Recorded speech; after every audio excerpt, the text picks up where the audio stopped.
he just packed up his stuff and was leaving the building. He had lost the most precious thing. And do you have anything to say? Yeah, I do. Sean, I know that you want me. What? He does. He wants every woman.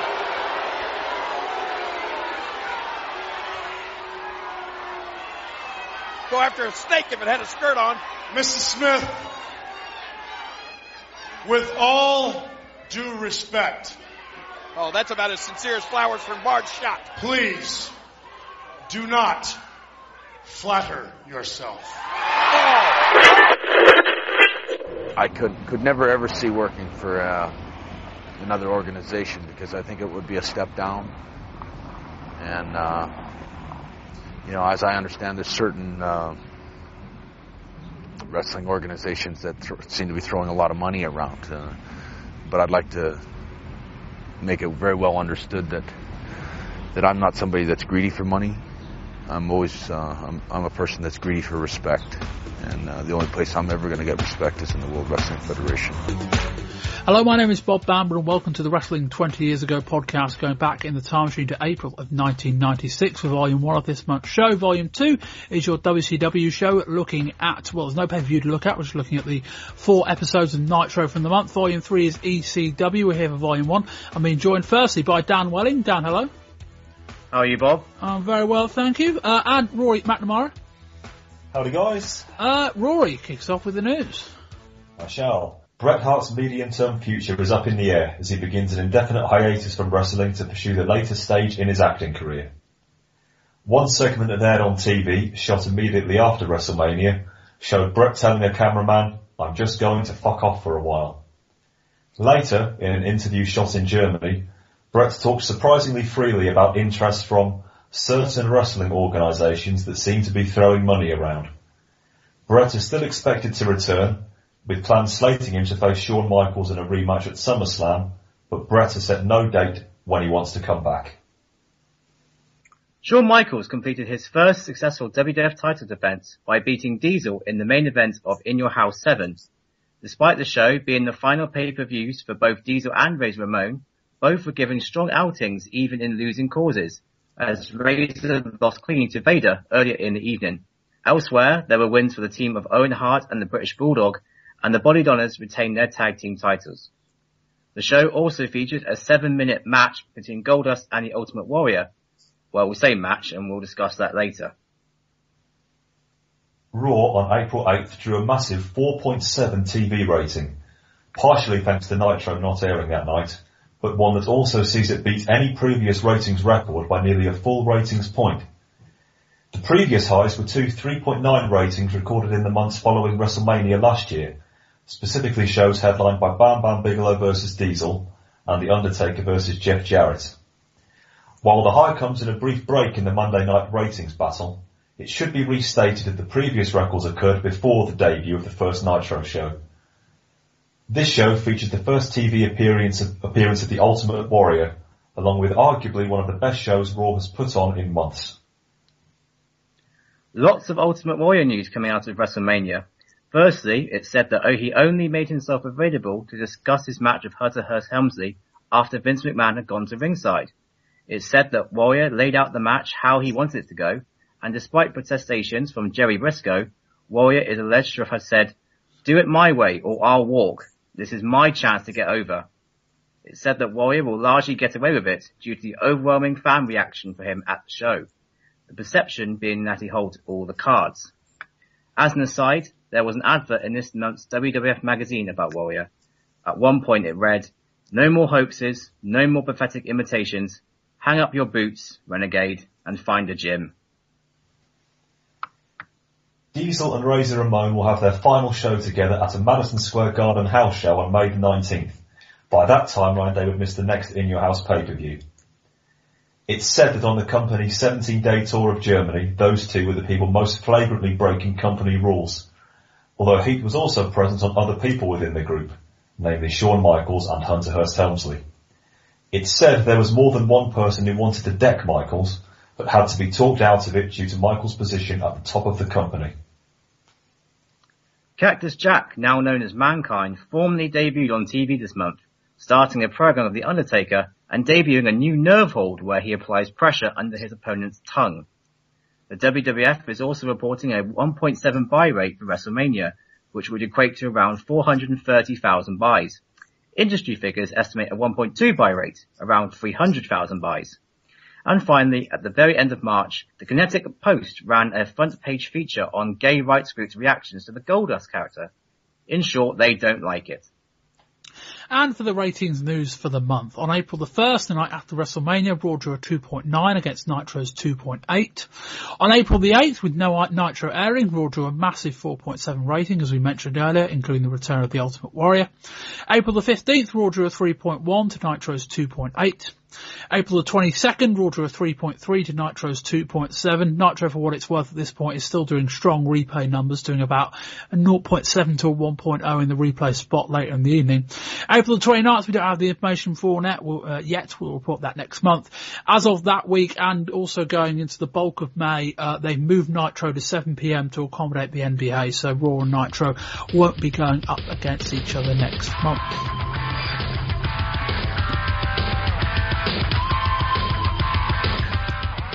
We open Raw on April Fool's Day with the debut of Cactus Jack, now known as Mankind. He faces off against Bob Holly. Some fans chant, he's hardcore. Mankind wins the match by jamming two fingers in Bob Holly's mouth as some kind of grip submission for the win. The music that plays afterwards is some sort of lullaby. They're saying that Underhurst Helmsley was blaming his escort, Sable, for his defeat at WrestleMania last night. Sable has bought a ticket and is sat in the front row, and she's got a good view of the debut of Wild Man Mark Merrow against Isaac Yankem DDS. Underhurst Helmsley comes out to ringside and ejects someone from a seat next to Sable so he can get a view of the front row. It's a fairly even match. Merrow wins with a leg pin. There's a confrontation in the front row. Sable slaps Helmsley and Bad takes her to safety to the back. The Body Donners defeated the team of Barry Horowitz and Aldo Montoya. Shawn Michaels cuts a promo and says last night was the greatest moment of his life, and he thanked everyone for being there for him. Shawn said Bret made a believer out of him last night, and in his eyes Bret will always be a champion. Shawn said he promised to wear the belt with honour and the dignity that Bret had worn it in the past. Shawn says Diesel and him make good friends, but they make better enemies. They're trying to sell you a Shawn Michaels Championship plaque from last night. For some reason they advertise it with a picture of Shawn and Sid, but promise you if you pay the $49.95 you'll get one from last night. The plaque will also feature a small piece of the ring canvas from the event. The Undertaker faces Justin Hawk Bradshaw in the main event. Undertaker wins by DQ after Mankind comes out and attacks him. Mankind finishes the segment by dropping an elbow from the apron before doing the mouth submission on Undertaker. Now that's where we'll end it now. We'll jump back live to review the April 8th Raw, and then we'll come back into the pre-tape segments to review the rest of the TV before In Your House. In what appears to be something that is very close to the truth, wrapped into a storyline for television, Bret Hart left the arena the night of WrestleMania straight after his match, leaving people to ponder what his future might hold. While his hiatus was fully expected, there have been some thoughts that Bret won't be returning after he's finished up his overseas commitments, rumours that the WWF didn't exactly try to squash on their television. While the swear word was beeped out, on the April 15th Raw, the WWF did air a clip of Bret immediately following WrestleMania saying, "I'm just going to fuck off for a while." After that, they showed an interview with Bret from Germany, where the company were for the most part of April on tour. Bret commented on the Mania match, saying it was a 60-minute match, not a 62-minute match. He then said it would be a step down to work for another organisation. Quote, "As I understand it, there are certain wrestling organisations that seem to be throwing a lot of money around. I'm not greedy for money, I'm greedy for respect." While WWF officials are very confident thoughts of his permanent departure are wide of the mark, there is little clarity about when he might return. Reports are there is some legitimate heat between him and Shawn Michaels, and that plans to have their first rematch at SummerSlam may not sit well with Bret, particularly when they tell him they want to put Shawn over clean. It's said that part of Bret's plan is to give Shawn the opportunity to sink or swim on top, with there being some valid reasons as to why Shawn might not last as the WWF's number one guy. The original plan for the WrestleMania match called for it to be 2 falls apiece in normal time, then discussions led to 1 fall apiece before they settled on the 0-0 finish. It is said that Bret did the bulk of the planning for the match, and both men were quite high on it at the conclusion. With all that's said about Bret having heat with Shawn, it's said that what appeared in front of the audience at the pay-per-view was just Bret playing out a storyline. Look, I don't blame you for shoving the media out of there. The press, they're parasites, McMahon. And Bret Hart wanted nothing to do with either the media or anyone else at that moment. He had lost the most... He didn't even shower. He just packed up his stuff and was leaving the building. He had lost the most precious thing in the world to him other than his family. He had lost the World Wrestling Federation Championship. On the banks of the Rhine River in Germany, Bret Hart now will reflect upon his WrestleMania match, other potential wrestling opportunities, and his future here in the WWF. You know, there's a lot of things that were wrong about that match. The match itself it wasn't beneficial to me, but that's fine. I accepted that, and I still accept that. The fact that if it was going to be an hour, 60-minute, that's what I hear, 60-minute Iron Man match. Well, it wasn't a 60-minute Iron Man match. It was a 62-minute Iron Man match. And if there was going to be overtime or sudden death or anything of that nature, why did they ring the bell in the first place? They should have just... Here, it's like I wait, and I promise myself that I'm going to wait till this guy makes his one big mistake. And he does. He makes it at the 59-minute mark. He gets careless, just like I know this guy. He's going to get careless, and he makes that mistake. And then it's almost like they have the nerve to come up after I've beaten him. You know, he didn't give up, but don't tell me. No one can convince me that he wasn't history. He was done. He was finished. In the middle of the ring, there was no ropes. There was no one in the world that could save him. There wasn't any way he was going to kick out or kick me in the face or anything. He was a beaten man. He knows it, and I know it. And they rang the bell, and it's not my job to beat Shawn Michaels. I said that from the very, very beginning. It's my job to keep the title. It's his job to beat me, and he never did in the 60-minute Iron Man match. I walked out of that ring. I should have kept on going back to the dressing room. And you know, it's that delay, that little delay there of about 2 or 3 minutes of getting the match restarted and kind of getting my blood boiling, and that's where I made my big mistake. I could never ever see working for another organization because I think it would be a step down. And you know, as I understand, there's certain wrestling organizations that seem to be throwing a lot of money around, but I'd like to make it very well understood that I'm not somebody that's greedy for money. I'm always I'm a person that's greedy for respect, and the only place I'm ever going to get respect is in the World Wrestling Federation. I think there's a certain part of me that has less and less yearning to even come back to it, because I think I feel a little bit betrayed. As always, seems like every time I lose that damn title, I'm a little bit betrayed. But, yeah, I'd like a title shot first thing tomorrow morning. And we come back in, a bit of an odd discussion kind of chronology ahead of what we're going to discuss in terms of the pay-per-view. The promo you just heard a few minutes ago was Bret Hart from the April the 15th show. We're going to discuss that and Bret Hart stuff after WrestleMania first. We're then going to jump forward and specifically look at the April the 8th Raw, the record-breaking 4.7 Raw. We're going to talk about a couple of things from that. Then we're going to go kind of back a week, kind of not, to look at Cactus Jack's debut as Mankind on WWF television this month. So it's all a bit out of whack. But Rory, we start with the Bret Hart story. We could approach this from a number of different positions. Start with what aired on Raw on April the 15th. We saw shots of Bret immediately after WrestleMania walking through the back, wasn't talking to anyone, didn't want to be seen by the cameras. The line, you know, I guess I'm just going to fuck off for a while before jumping into a car and leaving, and then the interview on the Rhine or by the Rhine River in Germany, talking about, you know, close to a shoot promo as you're ever going to see, really, in terms of talking about interest from other organisations. Didn't mention WCW by name, but otherwise got pretty close. Rory, what do you think of all this? I thought it was a staggering interview. It's as honest. It's an honest an interview as I've seen on WWF television. It obviously wasn't live, but I'm still amazed that it aired in the form it did. I mean, this was the thing I particularly found so striking about it was that every word was could have been spoken by Bret the Hitman Hart or it could have been spoken by Bret Hart himself. It was as close to a shoot as you can possibly get within the confines of his character. There were parts of it where my jaw was on the floor when he was talking about other wrestling organisations throwing money around. I was like, what? You went there? And shortly afterwards, when he talked about how he felt betrayed every time he lost the title, and when you look from a non-kayfabe perspective at his three title losses, you think that, yep, you've definitely got a case on that one too. Was this him outright actually sending a message to Vince saying, look, if I'm going to come back, things need to be a little different around here? I don't know. But, so I use the word again, it was truly staggering, the breadth he covered and the real insight, and I mean true insight we got in just over 2.5 minutes. It was incredible. Amazing stuff for the WWF, this.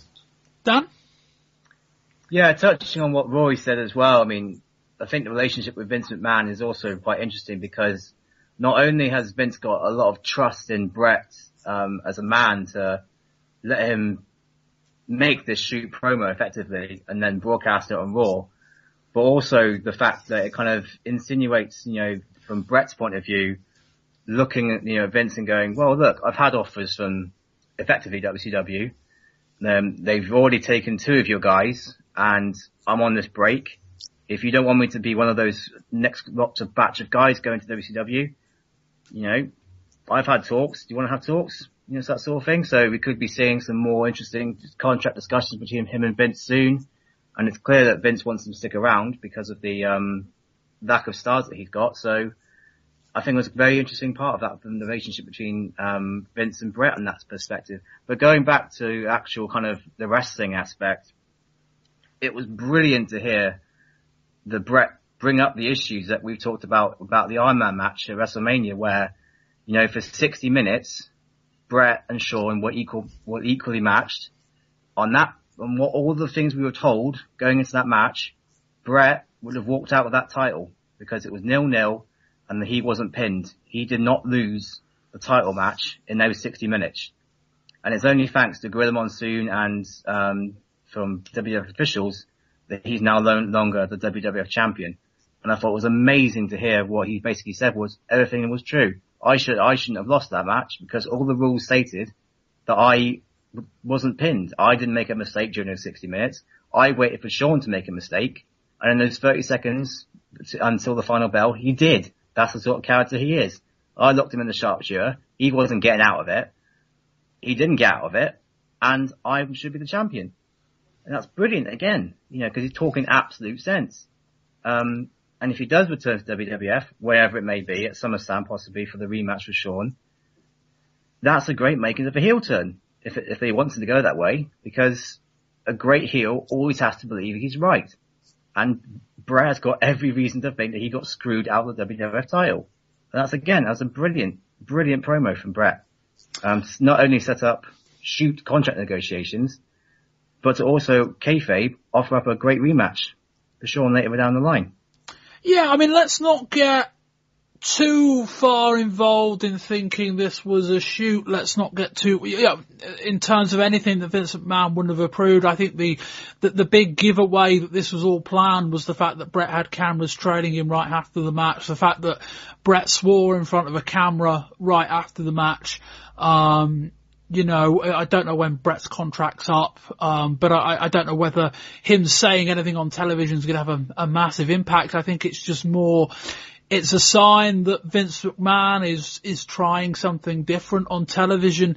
Bret, I think that's, Dan, I think the bit you touched on right at the end was kind of something that flashed through my mind as well, which is, I don't know that they're turning him heel, but this feels like it could be the start of one, in terms of Bret had a lot of very good points, but presented them in a way that came across like a heel.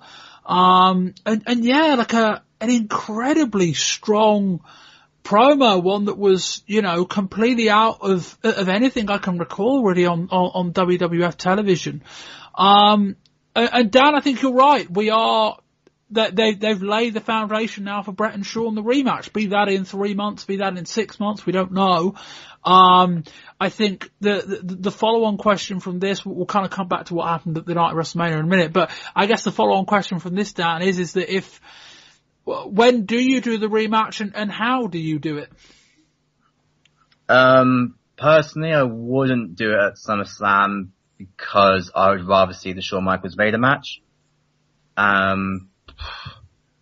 If you turn Bret heel and keep Shawn as champion, I would do it at WrestleMania again. So then you got the Bret possibly wins the Royal Rumble. This is obviously looking way ahead in the future. We do it at WrestleMania 13 where Shawn either is champion from now until the end of WrestleMania 13 or loses to Vader at SummerSlam and then gets it back at Survivor Series or Royal Rumble. That'll be how I do it. Rory? Well, first off, let's hope that we do get to see that rematch. All the layout is that it absolutely should happen now. Would I do it at SummerSlam?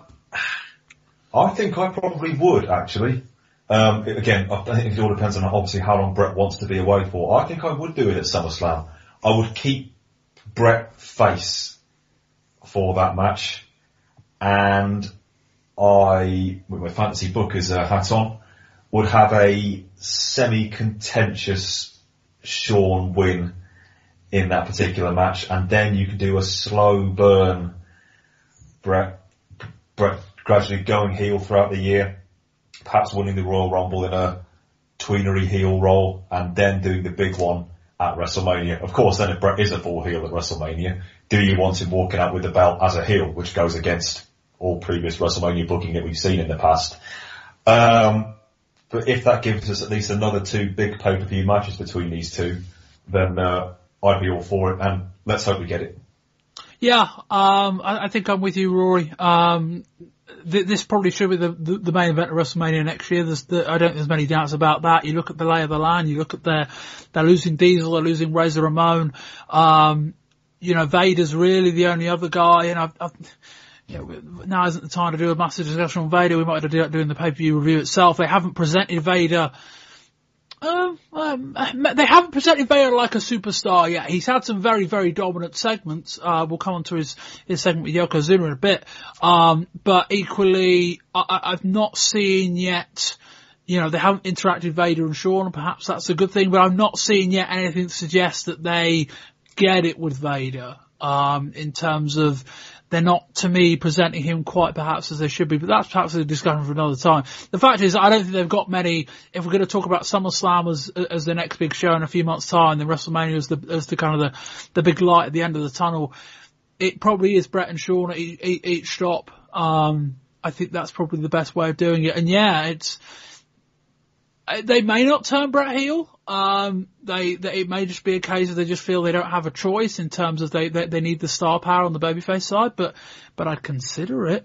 Rory, I guess we probably should go back and just look at WrestleMania. I guess firstly your very brief thoughts on the match itself, and then focusing on what happened after the match in terms of what we read and what we saw on Raw. How did you think that all played out?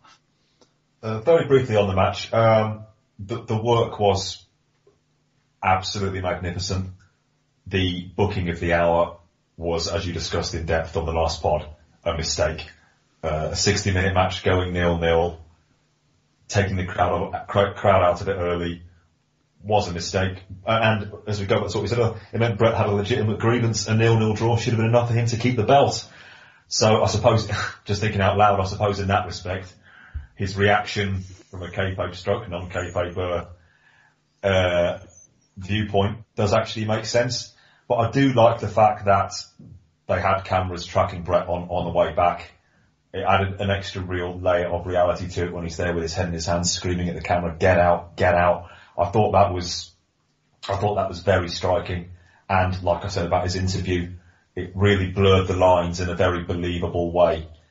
I've got to say, the more I think about this, the more I think that Bret, the character, and Bret, the person, I'm with him on this one.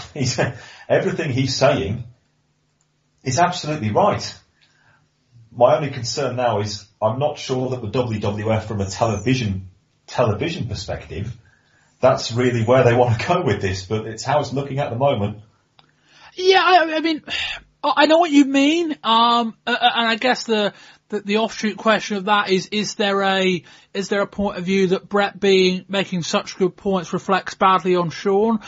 I think their way out of it was just not really to draw attention to it in a weird kind of way, and maybe just think, let's just ride it, and we'll come back to the question in a few months when Bret comes back.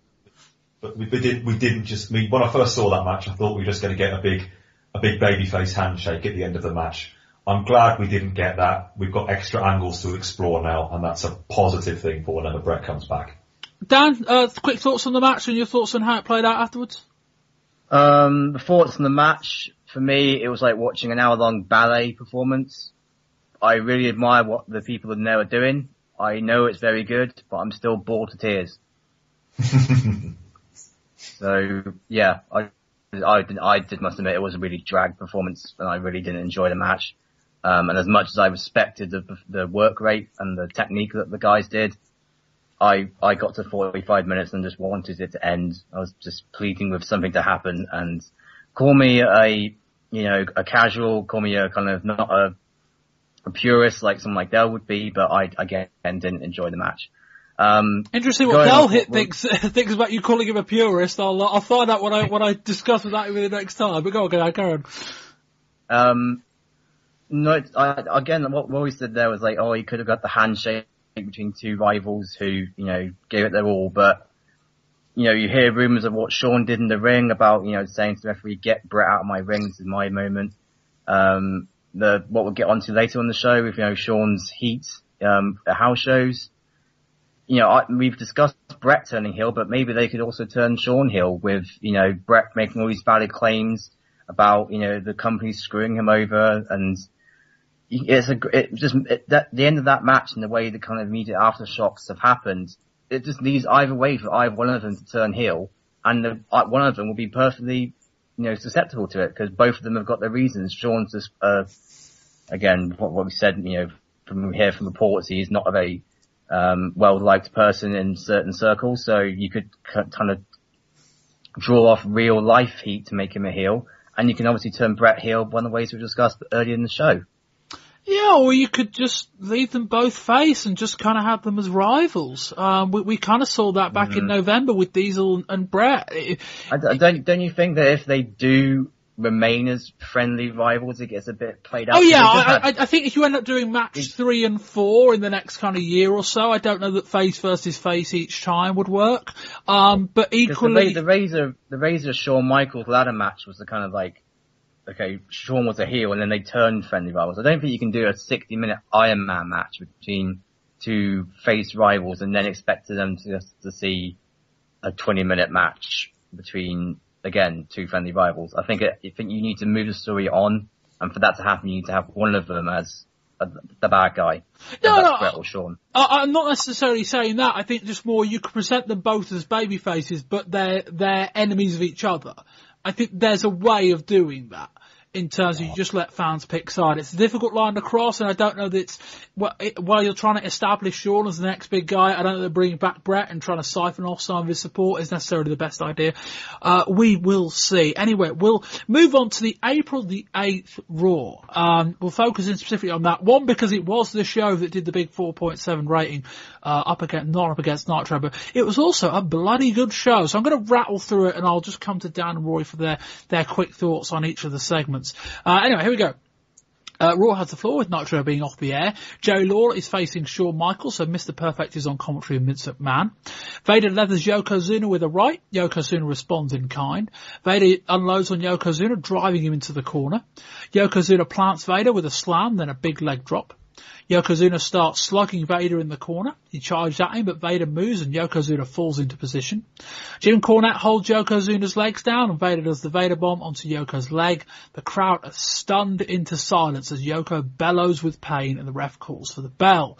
Vader does 2 further leg drops. This angle apparently is to write off Yokozuna so he can go off and see a weight loss specialist. They don't say that on air. I filled that bit in. This was excellent. It would be funny if they did. This was excellent. Vader walks off to the back and a stretcher comes out to take Yokozuna away. The stretcher isn't sufficient, so they literally get a forklift to take him to the back. Rory, what do you think of this segment? This was brilliant, absolutely brilliant. Vader absolutely needed to do something like this. He came in clean house in the Royal Rumble, which was impressive. Then he did the thing with Gorilla Monsoon, which was, what? But we now know that was just an excuse to give him a little bit of time off to heal some nagging injuries. Since he's come back, he's been pretty cold, I'm afraid. This has got the wagons rolling again. I mean, this was pretty damn brutal. I mean, dropping a Vader bomb on somebody's leg like that was, and I thought, Yokozuna wailing out in pain. And you're right, Bob, the crowd this was like that weird Japanese heat where the silence speaks volumes from the crowd. It was really there. I was like, wow, they've gone there. This has finally started getting a lot of heat on Vader, and they needed to write Yokozuna off television for a while. The first part of this babyface run has not worked at all. In every sense of the phrase, I think a bit of time off will be good for him. And you said there they didn't mention on air that he's gone to sort out his weight loss. They didn't mention it on air, but the fact they had him leave on a forklift truck, as ignominious as that, then they might as well have had Vince McMahon do a piece to camera. Oh yes, we're sending Yokozuna to Fat Camp. But a great angle, which is going to do a lot for Vader, and hopefully, fingers crossed, will do a bit for Yokozuna as well. Dan? I just can't get the image out of Yokozuna trying at Fat Camp with Vince McMahon, like, God damn it, push-ups, shut up, God damn it. Again, like Rory said, this was how to book Vader. For 3 months after his debut at the Royal Rumble, he's been inactive, not been on TV enough, and when he is on TV, he's not been presented as a dominant force. Even at WrestleMania, I didn't get the sense that tagging Vader and this is going to get real now, because he didn't really do anything that impressive at WrestleMania. But this, on the other hand, was an amazing angle. Just the way that Yokozuna just screams and howls in pain, and the way that Jim Cornette is just screaming at Vader as well to just keep doing it, was a really, really effective way, not only to get rid of a guy whose stars falling out so much, but also to guys saying to looking at Yokozuna, who's been WWF's monster heel for 2.5 years since the babyface turn, and then in one fell swoop, the new guy comes in and just takes him out. That's a huge statement of intent. And if they can keep up this sort of level of angle for Vader going into the summer, or even during the year, then hopefully Vader's star can be rebuilt a bit, considering what he left at WCW. It's a real shame Yokozuna's so out of shape, because he's still so good. He's still got the best facial reactions of anybody. We haven't really seen this side of him much before, because generally Yokozuna was the guy, ironically, doing the very similar move. Vader does the Vader bomb off the second rope, Yokozuna does the bonsai rope off the second rope. This was kind of roles reversed. Traditionally, it was Yokozuna writing off guys by jumping off the second rope. It is a shame, and it is a hope that if he can come back a little bit lighter and maybe find some of that relative athleticism that he had 2.5, 3 years ago, getting on now. I think, Rory, you're absolutely right when you say that Yokozuna's babyface turn hasn't worked. But if he can go away for maybe 6 months, drop, 50 pounds, 60 pounds, something noticeable, and then maybe you've got Vader on top, maybe Vader as champion, October time, Yokozuna comes back. I think he comes back as a big babyface, like a big babyface. A lot of work to do to get there, but a really strong segment. We come back later. I'll jump slightly ahead in the show just to fill this in. We cut back to by the parking lot. Yokozuna is still on the forklift. Vader then returns with a chair and repeatedly hits him with it on the leg. Strong stuff. Yokozuna is gold, I've got in my notes. And then later on still, we get Yokozuna placed on the floor, into the floor of an ambulance. Mr. Perfect calls it like Free Willy. That was the extent of those segments that were stitched throughout the show. 2 big thumbs up from me. Those places where a man goes that are of any real importance, Vince McMahon, are not places you will ever find up on a map. For a man to truly find himself, he has to go one place that we're all entitled to go to. deep, deep, deep in the mind. In the 3.5 years that I have been absent, there's one thing that would not die. The voices. The spirit of the warrior. You spoke to me. You spoke to me. All of you spoke to me. All of you.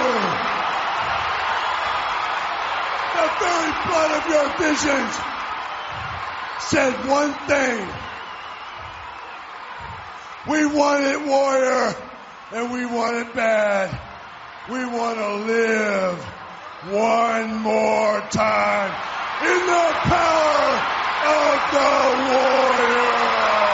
This guy's more of a lunatic than I thought. Yes, indeed. However, the new WWF Generation Superstars unquestionably will be coming at you. How will the Ultimate Warrior fare against the WWF New Generation Superstars? All the new challenges that come with the new generation, the power of the Warriors will surely rise and meet. Each individual that challenges that power. Here comes Goldust. Goldust is coming down the aisle. In doing so, what's he going to do? Get in the Warrior's face? To raise the heights of their understanding and show them that they too can be of the spirit of the warrior. And ladies and gentlemen, the man who will face the Ultimate Warrior, April 28th, the Intercontinental Champion, Goldust.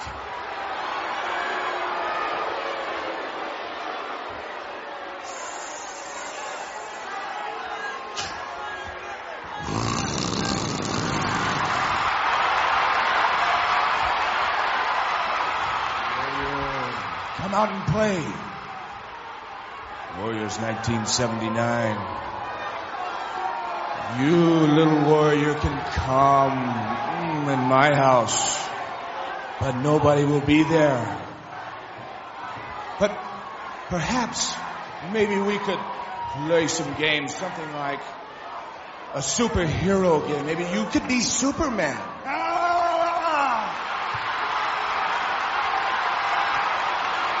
Maybe I could climb on your back and we could take off and you could fly away with me in the sunset. What do you think about that? Hold it right there, freak!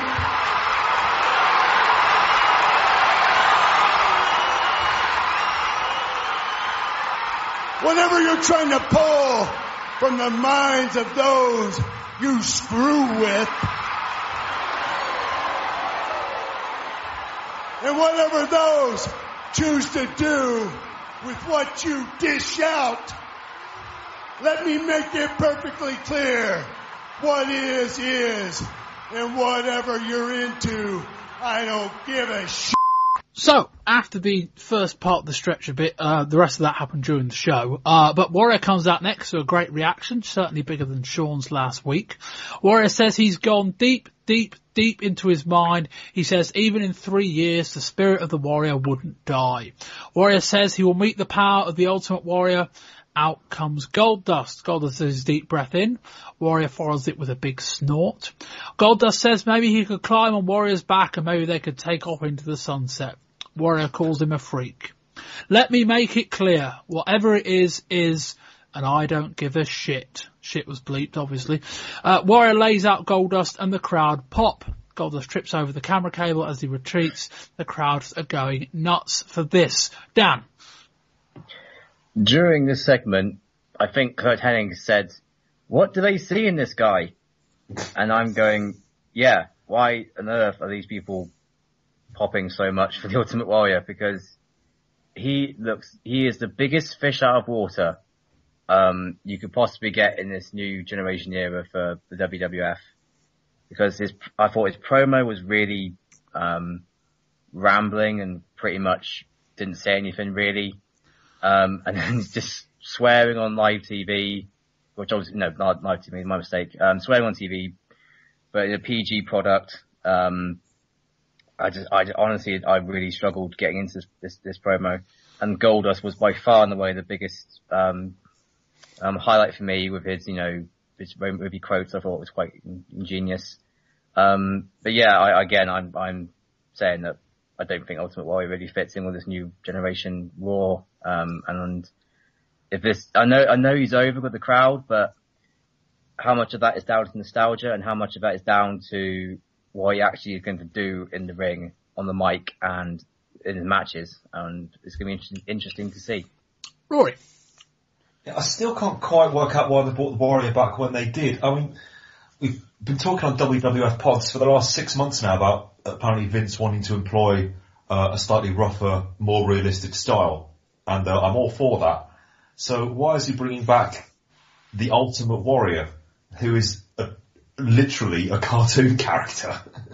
I totally agree, Dan. He just does not fit at all. He truly does come from parts unknown in the current WWF universe. It's just well, he comes from 1987, doesn't he, really? Exactly. But, and I think Dan's absolutely right. I think the pop he got, and it was huge. And I think the pop he got was absolutely huge when he came out, when he decked Goldust. I think the crowd were going nuts. As much as I'd like to argue that point, I can't. But I do think it's a nostalgia-based thing. I thought Goldust was terrific, absolutely terrific. He has got that character scarily down well. I've got to say, it's worrying how much he's actually into it. It's absolutely incredible. I think Dustin Rhodes is absolutely, after a slow start, he's brilliant in this role, and he carried the entire segment. I'm going to save passing comment on this until the pay-per-view. Hunter Hearst Helmsley has a new woman by his side. Outcharges Duke the Dumpster Drusy. We get a split screen with Wildman Mark Merrow, who says the surprises will start next week on Raw. Helmsley hits the pedigree at the second time of asking and finally gets his win back over Drusy. Next up, after the last bit of the Yokozuna segment, we get an arm wrestling contest between Ahmed Johnson and the British Bulldog. Owen makes a reasonable point about Ahmed Johnson being covered in oil before saying he could slip and then get extra leverage. Not sure that works. Owen is over officiating. This is great. Owen wasn't actually the ref, but he was Bulldog's kind of heavy in all of this. Eventually the ref loses it and orders Owen to the back. The match starts. Bulldog starts out hard, but Ahmed rallies. Bulldog goes again. Ahmed rallies again and wins it. Diana Smith is at ringside. Bulldog attacks Ahmed after the match, folding down the table and laying it against the turnbuckle. Bulldog hits Ahmed with a chair shot across the back. The chair bounces through the ropes and crashes into a camera. Bulldog whips Ahmed into the table. He hits it so hard he just bounces off. Bulldog resets it, goes for it again, and the table still doesn't break. Bulldog just throws the table on top of him at this stage and then stamps on it and then throws it at him again. Dan? They don't make tables like they used to, do they? Nope. Owen Hart is gold, isn't he? He's just so entertaining. And we'll get more of this during the pay-per-view as well, but he is, if you want just to put anyone in the ring with Owen Hart to get to them and to be entertained, he just makes everything just that much better with his mic skills. And Bulldog and Ahmed were just secondary players in this until right in the end where Bulldog did the beat down on Ahmed. So that's going to be, we'll get onto this more again in the pay-per-view comes, but Bulldog versus Ahmed Johnson would be an amazing program, I think, for, a couple of months, because both of them are big power guys. Both of them have got a look.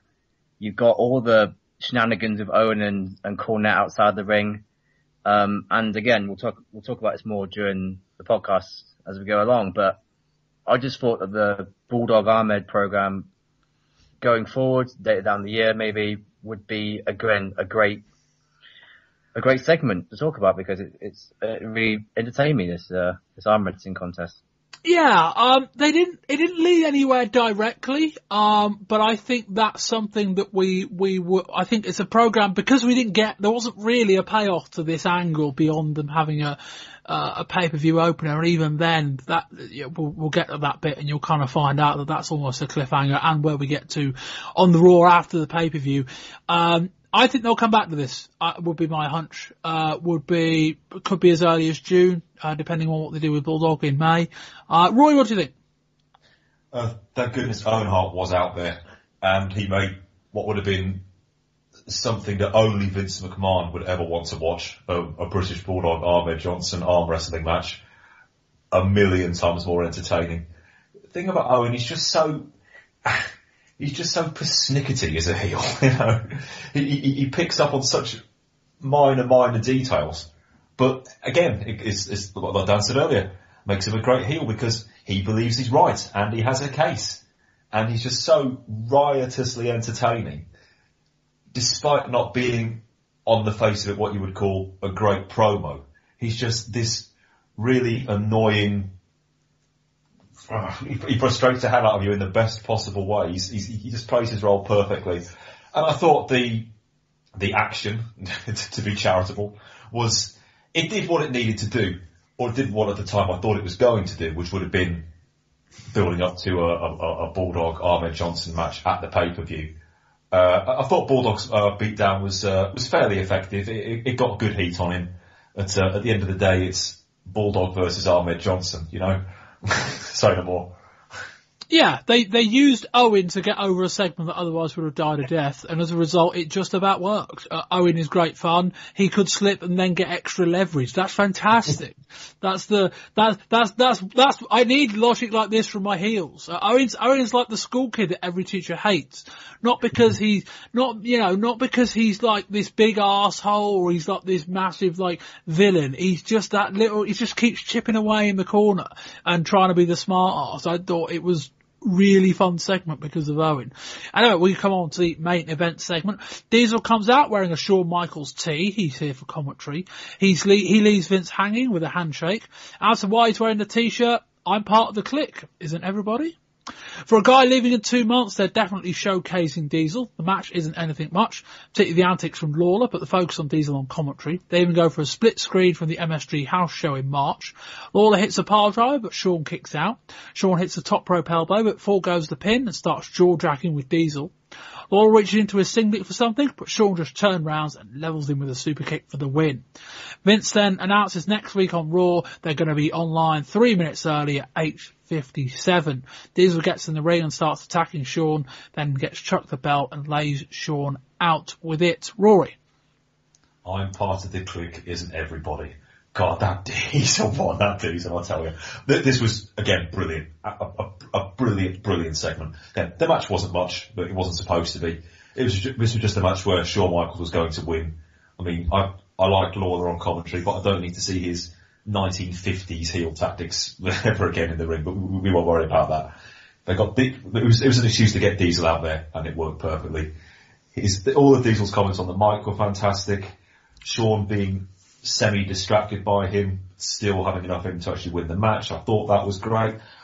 And one thing I really liked, just a nice little bit of heel continuity. Who chucked the belt to Diesel? Mr. Perfect. I thought that was just a great tiny little bit of detail, which I loved. And again, the beatdown did exactly what it needed to. Shawn tried to fight back, tried to hit back first, as they say, which I thought was great. Then in the end, Diesel was just too much for him. Big shots, belt was thrown in. Whack Shawn with it, stands tall at the end. Simple booking, but so effective. Big thumbs up. Yeah, the small throwback goal to probably the first month we were doing this podcast when Shawn faced Mr. Perfect at SummerSlam in 1993. Roy, I should remember what happened. Do you remember what happened there? Perfect just disappeared, didn't he, after that? That Shawn Perfect match, I think that was the match I think Shawn won that one by count out, and then Perfect disappeared until he guest refereed the abomination between Luger and Yoko at WrestleMania 10. I think. And then he just vanished again for a while, didn't he? I think he just turn up on commentary at like Survivor Series 95 out of nowhere. Yeah. Something like that, yeah. But no, you're right. The last time Perfect was really a character of any note in any kind of program was in a feud with Shawn. So there is a nice little throwback there. Although I get the feeling if I'd forgotten it, I don't know how many people would have seen that. But equally, I don't think it's the thing that matters. I think it's if you're paying a lot of attention, we'll throw you a bone. If not, who cares? Dan? Yeah, I gotta be honest, I can't remember anything that Joe Lord did in this match because all my attention was on Diesel and Shawn Michaels. Because and all of your attention was ever meant to be on Diesel and Shawn. That was how it was presented. Yeah, well, I got to admire Rory for picking that little thing that Joey did because I didn't, so that was good for him. I'm in two minds about this because on the one hand, this is the Diesel that we've been waiting for God knows, almost a year. Because even when he was feuding with The Undertaker, he wasn't this cool as a heel. Just the little lines on commentary, the beat down at the end, the look. I mean, he looks absolutely brilliant. The sunglasses, the long hair, he just looks like a star. That Shawn shirt is awful. It should be said. I actually kind of liked it with the dark shades and the jeans. I kind of liked it, must admit. But going back to what I said a minute ago, he looks amazing. Part of me is going, why are you drawing attention to Diesel when you know he's going to go to the other company? If you are gonna let a guy who's been your champion for a year go to the other company in 2 months, 3 months, whoever it is, why are you making him look this good? Why can't you build this match on, promos, the history, the video packages that they've had in the past? Why do that? Why are you building up this guy to look this amazing when he's not going to be around for much longer? And again, we'll get to this later on in the show. I think we'll discuss that when we get around to the pay-per-view, but go on, Dan, carry on. I'll get to that later on. We'll move on. Yeah, overall, I was conflicted by this segment as much as I enjoyed Diesel. No, the match is what it is. As I say, it was never anything you're meant to remember. I started reading that paragraph and actually couldn't remember who was in the match. I'm glad I had it written down further down. But yeah, it was all about Diesel, and I think it helps that not only is Diesel now playing a character he's much more natural infinitely more natural. I also get the feeling that now he knows he's going. He's probably more relaxed. There is probably a bit more I don't give a shit attitude.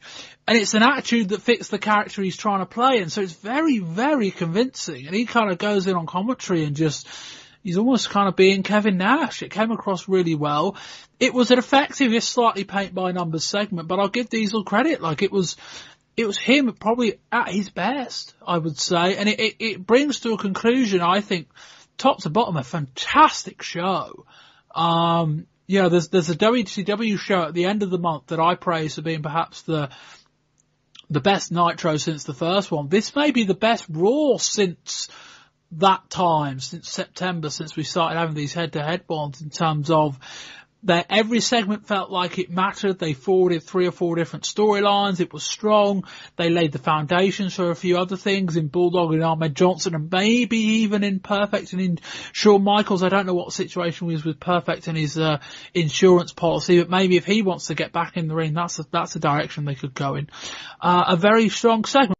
Once again, in Mankind, I have to ask you this question. Please explain to us the principles of this debilitating maneuver. Would you like me to show it to you? Yes. No, just explain it. Show him. You know, there are over 740 pressure points in the human body. And during the course of an isolated adolescence, I explored them all, searching for the weapon from which there would be no escape. There's a wonderful nerve running underneath the eye socket. But as you can see, no matter how hard I try, it's not enough. But underneath the tongue, where the flesh is weak and the nerves run deep, when enough force is exhibited, there is no escape. Temporary paralysis overcomes the body, and the only hope is mankind's love for humanity. And I assure you, I have none. Don't you fear the retribution of The Undertaker? Please think show of what Ross. you've done to The Undertaker. Stick it in his I'm mouth. not surprised that these fingers were able to destroy The Undertaker. But I am surprised by just how easy it really was. So show some courage, you gutless ghoul, or I will destroy you whenever and wherever I feel like it. And to tell you the truth, I'm becoming bored with your weakness. Thank you very much, Have Jeff. a nice day. Right, one more thing to discuss before we get on to the pay-per-view. We go back a week. He was on all month, actually, I suppose. But to the first showing of Mankind. Also, we've seen these Mankind, Cactus Jack of ECW and WCW fame. We've seen a lot of these vignettes, these little promos in the month leading up to it. All very mysterious, all very spooky. Rory, what were your thoughts on seeing Mankind and his first few matches and moments on Raw? I mean, it was only a month ago I was on the ECW pod, and I was just gushing uncontrollably about Mick Foley. And more of the same here, I'm afraid. The Mankind character, it's so different to Cactus Jack, but at the same time, there are traces of Cactus Jack in there, which I think is brilliant. It's almost like if Cactus Jack was left alone on Desert Island for 10 years, he would turn into Mankind. He would develop a hatred for Mankind. So there are traces of that in there, despite being a whole new character, which Mick Foley again has just got. It's just incredible. The man is almost too good for the wrestling business. But at the same time, I'm very, very glad we've got him. And fingers crossed, we've been burnt before. On this very first Raw, he ends it by going after and getting the better of all people, The Undertaker. That bodes well for Mankind in this in this run of his, and I really, really hope it does go there.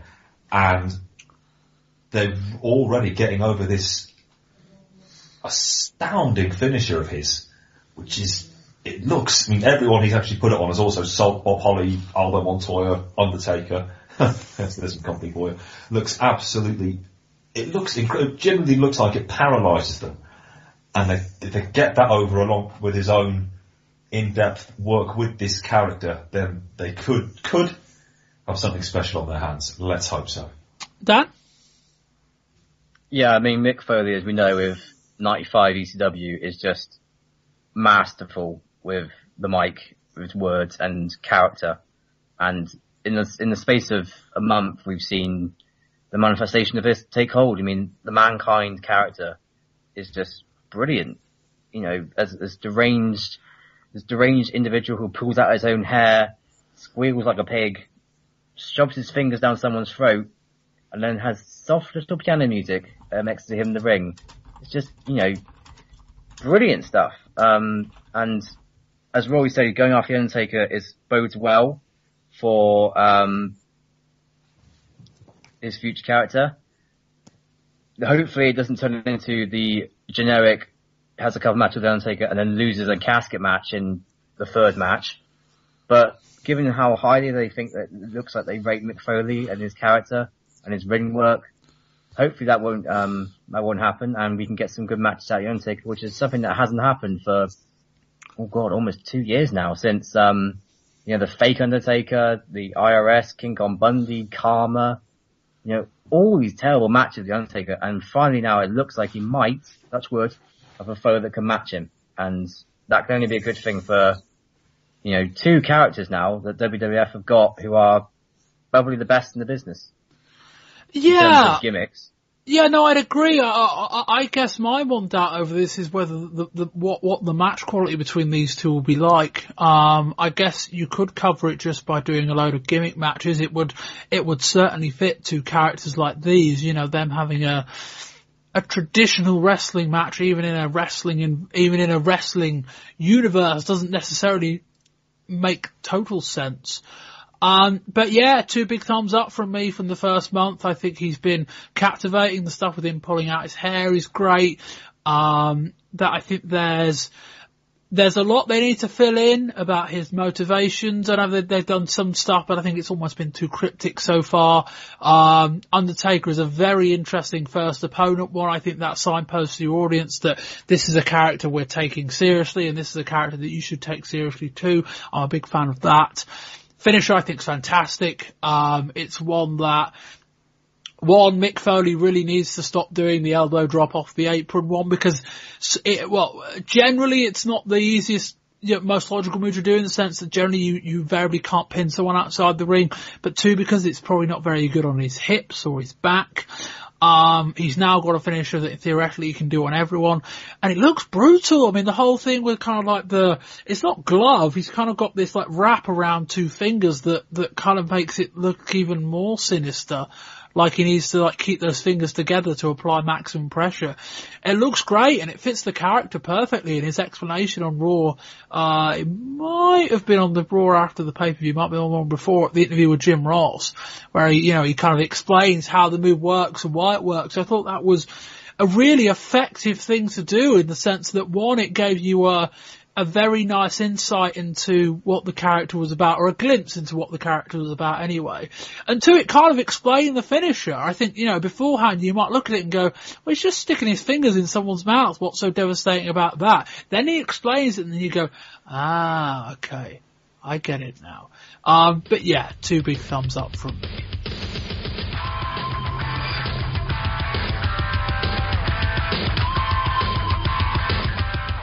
We open Raw on April the 15th with a preview of comments from Bret Hart on the Germany tour.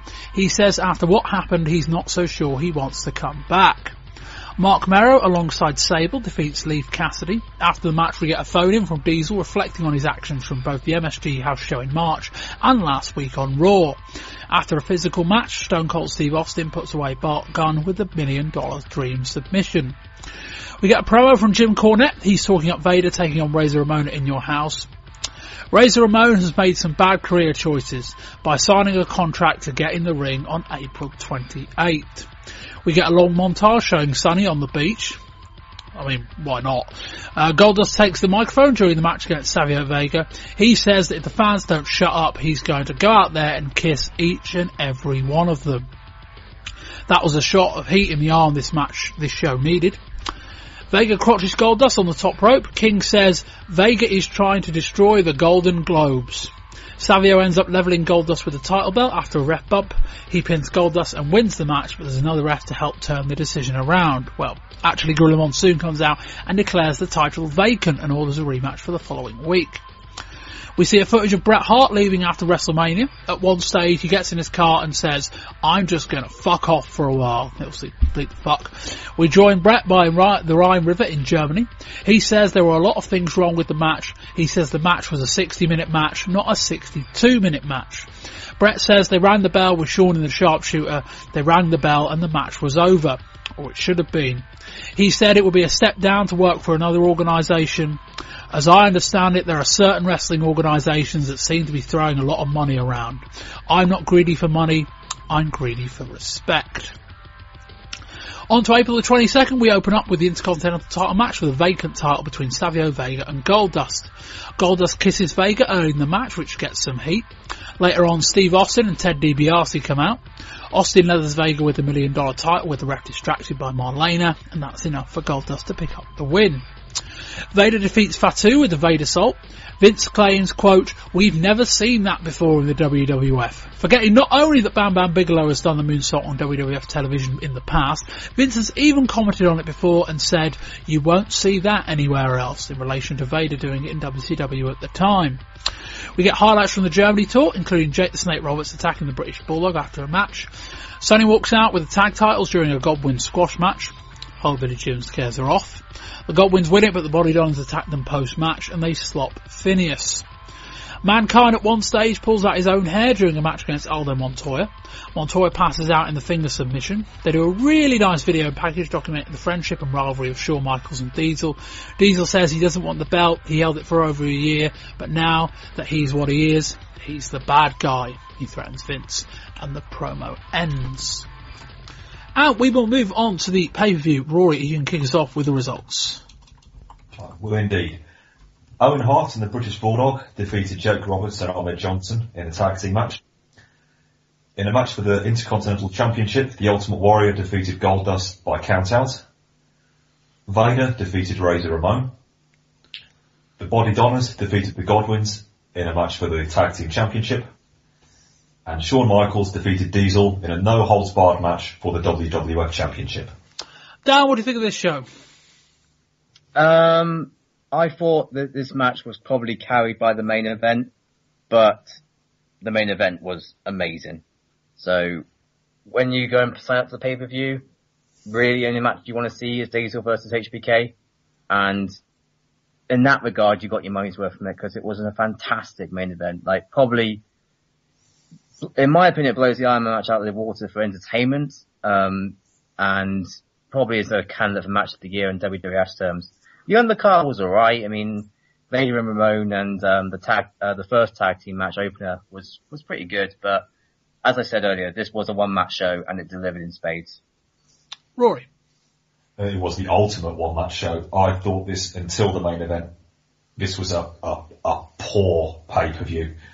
I thought there were, of the 5 matches, 1 was a completely not a horror show, 2 were bad, 1 could have been a lot better. We'll talk about that when we get there.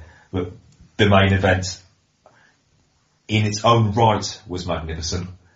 But I also think it was added to by the fact that it could end up down the line, for reasons we'll talk about later on, end up being an extremely important watershed match for the WWF. This event needed it, because if it wasn't for that, I thought this was very poor. But the main event was very, very not poor. Fantastic. It needed to be, and it was. Yeah, we've seen a lot of In Your House shows that have really been saved by big matches, and, you know, they've not always been in the main event. Actually, certainly in the middle of last year, we had a lot of, you know, particularly when you had Diesel in the main events, it was Shawn or Bret in the mid-card.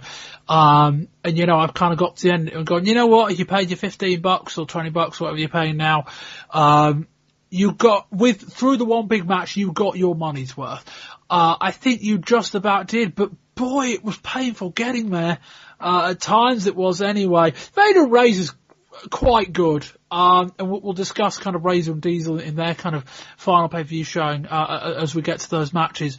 I will prelude our review by saying that Goldust got injured, I presume, on the tour of Germany. He can't go injured anywhere else. And they very much knew that he was in no position to perform, long before the show started, many days before. Anyway. We open up with quite a nice video package previewing Diesel and Shawn Michaels. The camera pans to the crowd and we see a gay dust sign. Vince McMahon and Jerry Lawler have the call. Clarence Mason is out protesting something. Mason and Cornette are both enraged about the presence of the snake. The ref shows Roberts a contract that seemingly, implies that the snake cannot be allowed at ringside. Roberts rips up the contract, charges at the heels of the snake, and they scarper, all except Cornette, who faints. Roberts takes the snake back, returns it a short while later, and he returns to the back and then comes out a short while later with Ahmed Johnson. Our tag match opening the show is the British Bulldog and Owen Hart with Jim Cornette and Clarence Mason versus Jake the Snake Roberts and Ahmed Johnson. Roberts tags in Ahmed Johnson, so Bulldog runs scared and tags in Owen. Bulldog gets in it with some fans opposite the hard camera. Johnson launches Owen into the turnbuckle and gestures for Bulldog. Johnson goes for a reverse atomic drop but just throws Owen into the corner. Roberts tags in, calls for the DDT which rips up the crowd, but Owen scarpers for cover in the corner. Bulldog hits a slam and goes for a running elbow, but Roberts moves and gets the tag in on Johnson. Bulldog drops her to the outside then starts feigning an injury. Owen loses a test of strength against Johnson. Johnson starts flailing arms and kicks on Owen in the corner. Bulldog pulls them apart. Johnson drives Bulldog into the heel corner, but Owen takes a shot and they regain control. Johnson recovers and hits a press slam. Roberts tags in, runs into a knee and a drop kick from Owen. Bulldog drops a leg. He holds Roberts on the mat and Owen drops a top rope elbow for a 2. The heels are dominating Roberts at the moment. Roberts rallies out of a submission, but catches a leg kick from Owen on the apron with the ref's back turned. Owen tags in, shoots for a sleeper, but Roberts escapes it with a sit-out neck breaker. Johnson finally gets a hot tag and unloads on Bulldog, hitting a wild spine buster, laying Owen out with a right. He even feints to hit the ref. Roberts, who hasn't really sold the beatdown for very long, tags back in, goes for a DDT, but ends up hitting a back body drop on Owen. Bulldog grabs Cornette's tennis racket, hits Roberts behind the knee multiple times. The ref back turn, they're locked in a standing leg lock, and Roberts submits. Dan. I thought it was an okay opener. It wasn't like, didn't set any of my pulses racing, but then again, didn't bore me watching it. Again, Owen Hart is very entertaining. I thought him and Bulldog are still the most outstanding tag team in the division. That says very, very little. True, but I think they would stack up with, most tag teams of the 90s. They would stack up. I wouldn't say they were better than them, but they would, fit in. They could hold their own. I think if they were in WCW's tag division right now, they'd hold their own, but they'd be no better. Yeah, true. Ahmed Johnson is, like watching a rodeo performance with a cowboy getting absolutely harassed around by a bucking cow or bucking bronco. It's like, something's going to go wrong and something's going to get hurt, and we don't know when, but it will happen. And he does these weird things where he's spinning around and kicking someone in the middle of the corner, but they carries no impact whatsoever. And he's so green, he might as well be walking in grass, because he's so bad. But he's chaotically entertaining to watch. And I thought the finish as well was pretty weird. I mean, I'd have no problem with them, submitting Jake the Snake Roberts. But the actual submission hold that Bulldog put on him looked so pathetic. He just lifts his leg up and then, bends the knee a wee bit. And then all of a sudden, Jake Roberts in agony and he's got to tap out. And I know, they're trying to tell the story that, they whacked his knee with a chair. Tennis racket, sorry.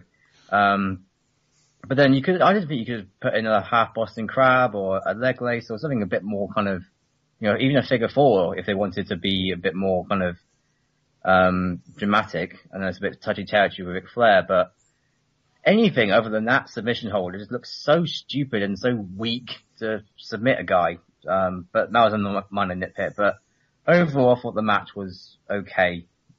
2.5 stars. Rory, 2.5 stars. I thought it was excessive. Not we do match ratings. But go, Rory. 2.5 stars. No, this was just the wrong choice for opener. The way they went with it. I thought the story they told at the beginning with the whole Clarence Mason stuff, it was never really explained in the first place. We didn't need to do that on pay-per-view. I mean, I love Cornette, but him fainting with the snake just looked incredibly hokey. I thought he got off on a bad start there. And the match itself, was, again, for the second time today, thank goodness Owen Hart was in there, because otherwise this could have been horrendous. He held everything together in his own stellar way. But there's only so many things you can do with Jake. I mean, Jake's prime in the ring was 10 years ago, and he wasn't exactly a ring technician even then. It's always been about his psychology and his promos. And so an extra 10 years on top of that ain't a good look. And whenever Ahmed comes in, I just cringe. I think he did 3 moves in the match, and they all looked, in the worst possible way, lethal. I mean, that spinebuster on Bulldog, I mean, that was just pure filth. I was thinking more the initial kind of throw that he does to Owen. Oh, yeah, yes, as well, yes. Oh, just, something's got to happen. I mean, if they are as high on him as we think they are, they've got to have a word with him. He's going to seriously injure somebody one of these days. Thankfully he wasn't in the ring much. And the finish was just ridiculous. Here's a thought. You want a submission finish? Why not have a person who has the submission finisher doing it, like Owen Hart? I don't know, like a sharpshooter or something. Well, no, hang on. No. This bit made sense because they're setting up Bulldog for Sean. That made sense. Yeah, all right, okay. But in that case, give Bulldog another match then, okay? Well, I don't think Bulldog really gains anything. Give him another finisher, I think, would be probably the better way of it. Well, I'll be happy with that. Okay, even if you just, hit his running power slam. I could live with that, rather than some sort of holding a leg without even turning his opponent over. I think they were going for the fact that Jake had been so incapacitated by the tennis racket shot that he wouldn't be able to get out of anything. But I think I'm almost being a bit kind there. It was a perplexing finish to match which was dull at best, a bad start. The tennis racket shots looked a bit shit, which kind of undercut the ending for me in the sense that Bulldog kind of, goes for a couple of shots behind the knee. Okay, fair enough, but they didn't look that, impactful. There's only so much damage a couple of those can do. And then he just lifts up Roberts into this, leg submission. And then it's all over. And I'm thinking that for what was meant to be presented as a very nefarious finish came across very cleanly. I mean, I know he got some shots in with a legal weapon, but it didn't look that impressive. The match was, I mean, it's still the Ahmed Johnson thing. I mean, I'm assuming these guys are working pretty similar matches most nights on these kind of house show tours and these European tours. But if in any event, like, they do any kind of rotation on these shows, I would be shitting myself if I got to an arena and I saw my name opposite Ahmed Johnson in a singles match. That would not be a fun evening ahead. And yeah, I don't know that I'd be doing Ahmed Johnson and Jake Roberts tag matches, because as you say, you don't want to leave Ahmed Johnson there for too long, but you don't want to leave Jake in there for too long either. And God knows how they got away with it with Yokozuna as the third wheel in that tag match for WrestleMania. I mean, they did. But yeah, it was okay. This comment will make a lot more sense given what follows, but I was thinking watching this match at the time, I thought maybe a few too many, shenanigans going on. The stuff pre-match, there was a lot of faffing about during the match as well. And yeah, I will mention it now while I remember it. The pre-show dark match for this show, was the 1-2-3 Kid versus Wildman Mark Mero. That match for Bowler Cat actually wasn't that brilliant, but I wonder whether that would have been better on this show. And next up, it's Goldust with Marlena versus the Ultimate Warrior. Goldust is wrestling with knee strapping, the strapping on the outside of his wrestling suit. Warrior comes out to an inevitably big reaction. We get a Warrior logo shaped pyro rig, a descent from the rafters, and fireworks as Warrior poses on the turnbuckle. Goldust takes refuge on the outside. He's got a heavy in a suit at ringside too for this one. Dan, do you know who the heavy was? No idea. Rory. I do indeed. You two have done your research. The heavy in this match, I didn't know this until later, was a guy who wrestles under the name Bruiser Mastino.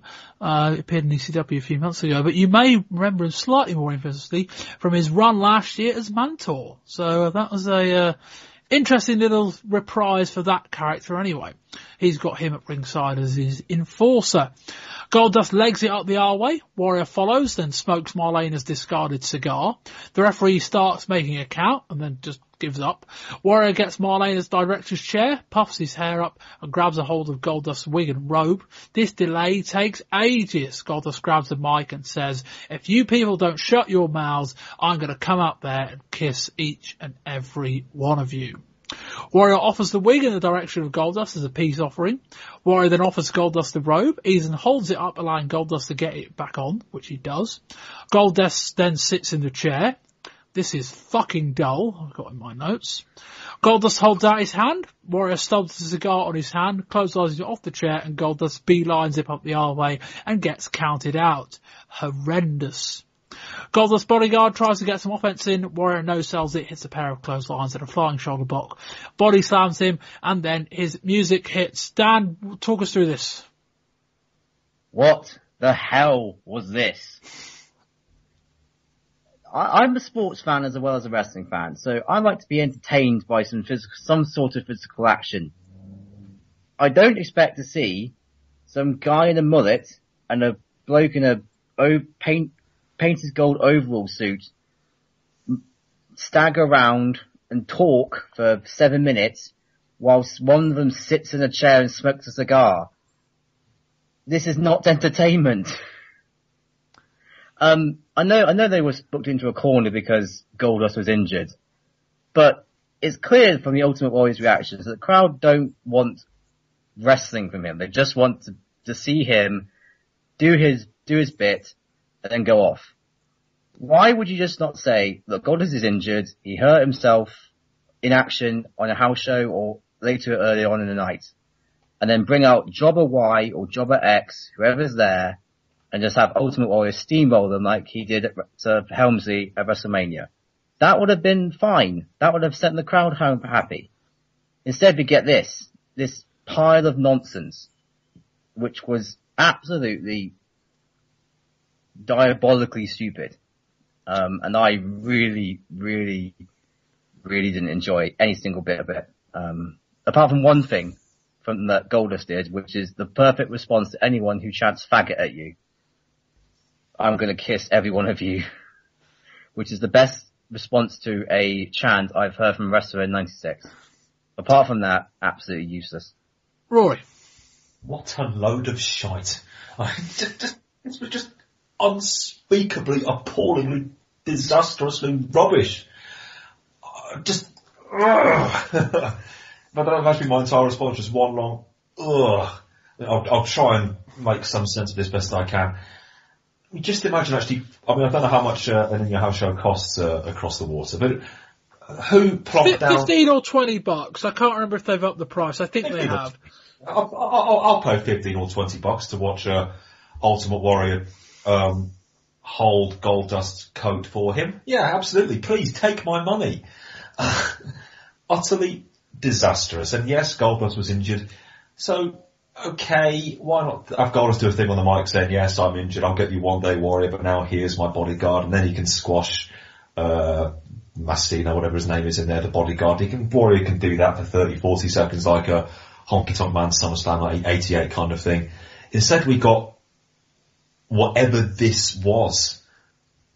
Just think about this. Somebody actually thought that this was a good idea. And somebody else, at least one other person, agreed with that person that this was a good idea. If that doesn't make you fear for the future of humanity, I don't know what won't. This was absolutely repugnantly awful. It was one of those, hey, you don't like that wrestling stuff, do you, kind of things. I'd wear a very long overcoat and wouldn't show my face in public if I admitted I was watching this match again. It was repulsive. Yeah. Don't honour this by calling this a match. Well, that was kind of my overriding thought, was that I actually wasn't that angry at it, just in the sense that it was just a segment. It wasn't really a match. Like the Goldust should have been counted out. He wasn't. At that point, the match stopped. The match finished at that stage. But no, by the letter of the rule, we have a contender along with DDP and the Booty Man for the worst match of the year. Those two will be in the nominations. I would be very surprised if they're not. It will be quite horrifying if they're not. Come the end of the year. Yeah, Dan's right. This should have just been a Goldust squash. A Warrior squash. Goldust shouldn't have been to perform on a 5-match show. Like, we've seen WCW do this before, where they've got 9 matches on a card, they've got a guy who's not fit to perform, send him out there, kill time for a few minutes, end it, we'll move on, people forget about it. On a 5-match show, this was match number 2. I wouldn't have done that. I would have moved it around, I would have, this show wasn't that long. I imagine they could have got 10 minutes more out of the pay-per-view provider. Let Warrior win a 3-minute squash and bump Bad and Mero up to the main card. That would have been, one, we would have got Johnny Bad and Mark Mero on the main card, which I think those two would have been more motivated had it been on pay-per-view. And 2, Dan, you're completely right. The crowd, to an extent, I don't really think the crowd care if Warrior's in a program or not. They're just happy to see him. Okay, if 12 months down the line that might have worn off, if he's still around doing it at this kind of frequency, they just want to see Warrior. Get in, let Warrior do his greatest hit stuff, ends the match, that's it. Move on. Maybe do an angle after the match. But as much as I say it wasn't really a match, it was a match. For bell to bell, it was 7 minutes, and it was fucking shite. Anyway, we go backstage. Doc Hendricks is stood away from Bulldog and Owen. Bulldog tries to get Shawn into Shawn Michaels' dressing room. Hendricks says it's something to do with his wife. We'll fill in those details on the Raw show after this. Vader with Jim Cornette against Razor Ramon is up next. They lock up. Vader wins a battle and sends Razor flying over the top rope. This is Razor's first appearance, I think, since mid-February, by the way. Vader wins another test of strength and flexes. Vader hits some stiff body shots and a headbutt. Some more shots and the fans start rallying behind Razor. Razor signals for the Razor's Edge but gets sent flying over the top. Razor jumps back in the ring and hits a series of rights, knocking Vader down in the corner. Ramon floors him a couple of times before sending him tumbling to the outside. The ref starts the count. Vader breaks it before 10, but returns to the outside. Cornette distracts Razor in an attempt to give Vader a way in, but Razor sees it coming. Vader hits a standing splash for a 2. He gets Razor in the corner and starts striking. Razor responds nicely with a belly-to-back suplex for a 2. Vader drops Razor in the corner, then shapes her a Vader bomb and hits it, but only gets a 2. Vader hits a belly-to-back of his own. Vader shoots for a suplex, but Razor counters it into one of his own. Vader goes to the second rope, jumps off, but Razor counters it into a nice slam. Vader runs into a big boot. Razor hits a bulldog from the second rope. Vader ends up on the second rope. Razor sets to the Razor's edge, but cannot hold the weight. Vader goes to the top, but Razor follows him and hits an impressive electric chair drop. Both men are down in the ring. Vader reverses Razor's edge setup into a backdrop, then just sits on Razor, and that's enough for the win. Rory. If you overlook the fact that Razor is leaving, then the way that this match was laid out was frankly bizarre. Other than a few hope spots, and they were big hope spots, don't get me wrong, but a few of those, Vader dominated the entire match. Razor didn't even get a shine at the beginning. We went straight to the heat. And it became 10 minutes of, is Vader going to hit the Vader bomb? Okay, is he now going to go and hit it again? I don't know that I agree with that. I thought Razor, I know what you mean. Razor was never in control at any point, but this wasn't a 10-minute squash. I never got that impression. Razor was always just about in it.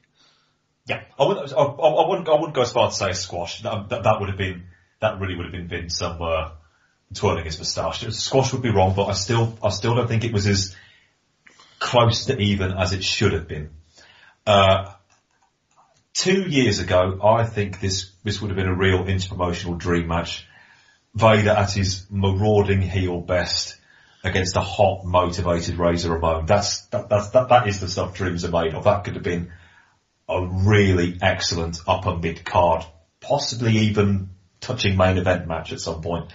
As it was with the very different but very important to note positions that they have now, it was never really going to get into a higher gear. It did have its moments. I mean, Razor's feats of strength were sensational, and I'm glad he did get to show them because they were both extremely impressive. The kicking out of the Vader bomb was a little bit weird. Was that an olive branch? I don't know. But they did make me got a literally pants finish, which I don't know what they were going for there. So it did have its moments.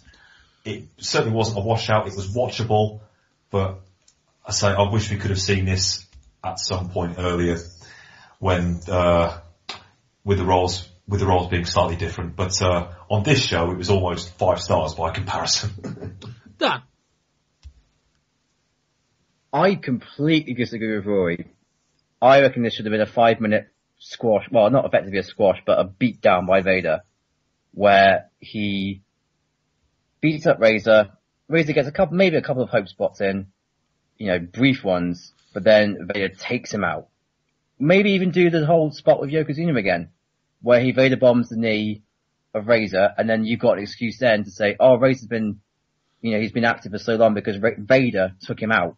And again, you've made Vader a star again, rather than this kind of heat to this match. Maybe because, again, the crowd are still a bit cool on Vader, and Razor's been off TV for 2 months, so he's lost his edge, no pun intended. But the parts of the match didn't, to me, fit to a lesser sum, where there were some nice spots with the chair drop, Razor's athleticism, Vader's, snug offense. But I think, to me, kicking out the Vader bomb was criminal for a guy that's not been on TV for 2 months, and B, again, leaving to your rival promotion. I thought the booking of this match was completely terrible, if I'm being honest with you. And the action in the ring was okay, but this could have been a real show stealer, and to me, I got let down by this match, in hindsight. Yeah, all a bit odd. I did, no, if we look at it in a vacuum, I did still, all the things about to say considered, I did still quite enjoy it in the sense that it's the style I quite like. I quite like Vader. Ramon, even when he's phoning it in, is still pretty good. But he was phoning it in. Yeah, Vader, I guess it's difficult when it's, Vader's always got that kind of demeanour that's, fairly standard. The better Vader matches we remember from WCW are often based on, the antics of his opponent, be that, we've had great Vader matches with Sting and with Flair, and that's largely because Vader's been able to play off of them. When it was Ramon kind of not giving a shit, it didn't really work. I thought the stuff they did wasn't too bad, but I was very surprised at how even this match was. Rory, I don't think I agree in that, in terms of maybe how it's laid out, it was a bit more one-sided, but Razor was never that far behind. But I think the one thing I'll agree with both of you on, why the Vader bomb didn't end the match, I've no idea. Maybe you don't do it in that particular moment in the match, you move it a bit down the line. But I don't know why it was a very, it almost looked like an accidental finish. Vader counters a move and then just sits on him and Razor can't kick out. That's the kind of cheap finish we'd expect for a company that are looking to set up a rematch, but obviously they're not.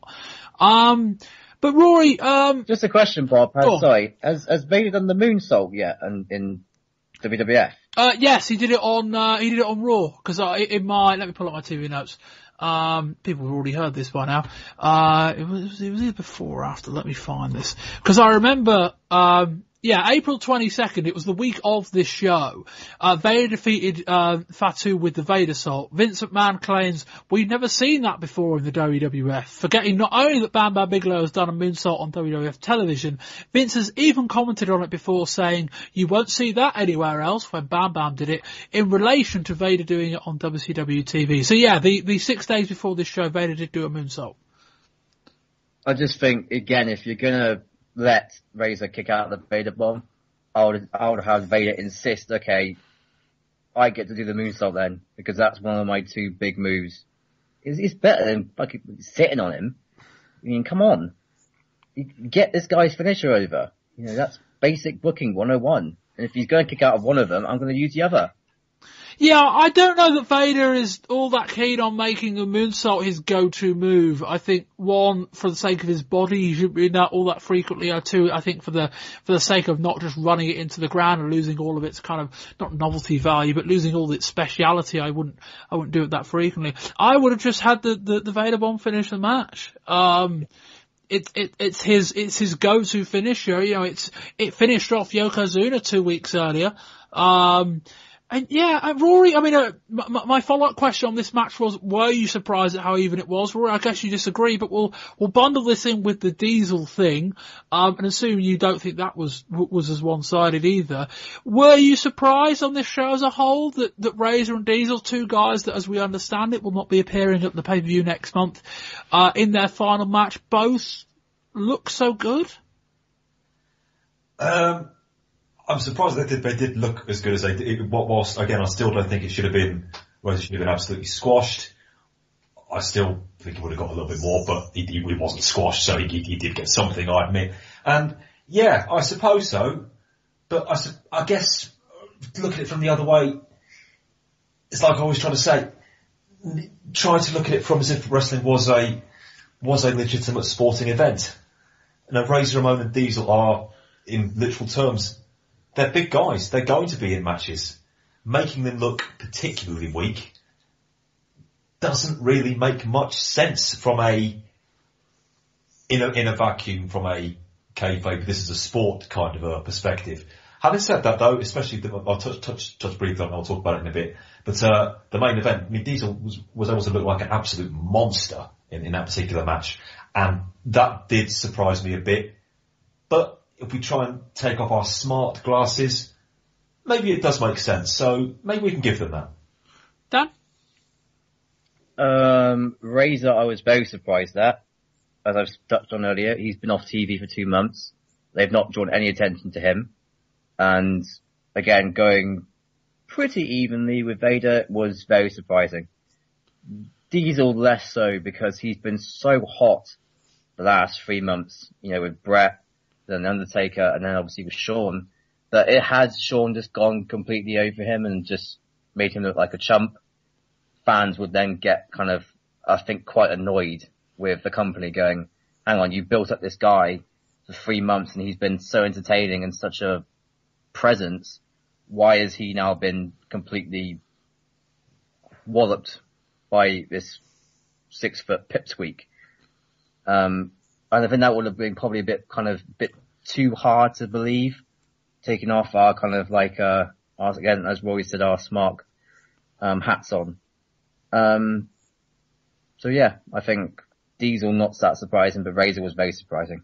Yeah, I think it's a trade-off between, they've got to, these guys are on the way out. You don't want to make them look that strong, but equally, you've still got a pay-per-view to put on. You've still got people paying $15 to $20. You've just shown them that shower of shit before. You've got to give them something. And it's not like if Razor and Diesel weren't on this show, it's not that they had guys of similar ability and star power they could plug in. You still got to do your matches, and I think in Vince McMahon's mind, it's more about the result and the finish than it is about the match, and he will look at it as Vader beat Razor Ramon cleanly, Shawn beat Diesel cleanly. That was how it looked. They had time to fill. I agree with you, Dan, I think in the sense that, one, it was the main event. Diesel kind of, you couldn't have a Shawn squash Diesel. If they had, Johnny B. Bad, if they had Mark Merrow and the 1-2-3 Kid on earlier in the show, you will stop calling him Johnny B. Bad eventually. It'll take me a couple of months, but I'll get there.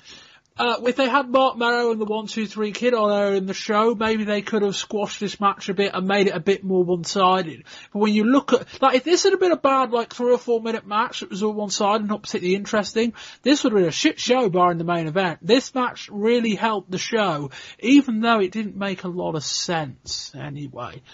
We move on. Doc Hendricks comes out after the match. He says Gorilla Monsoon has chosen Vader's opponent for next month at In Your House 8.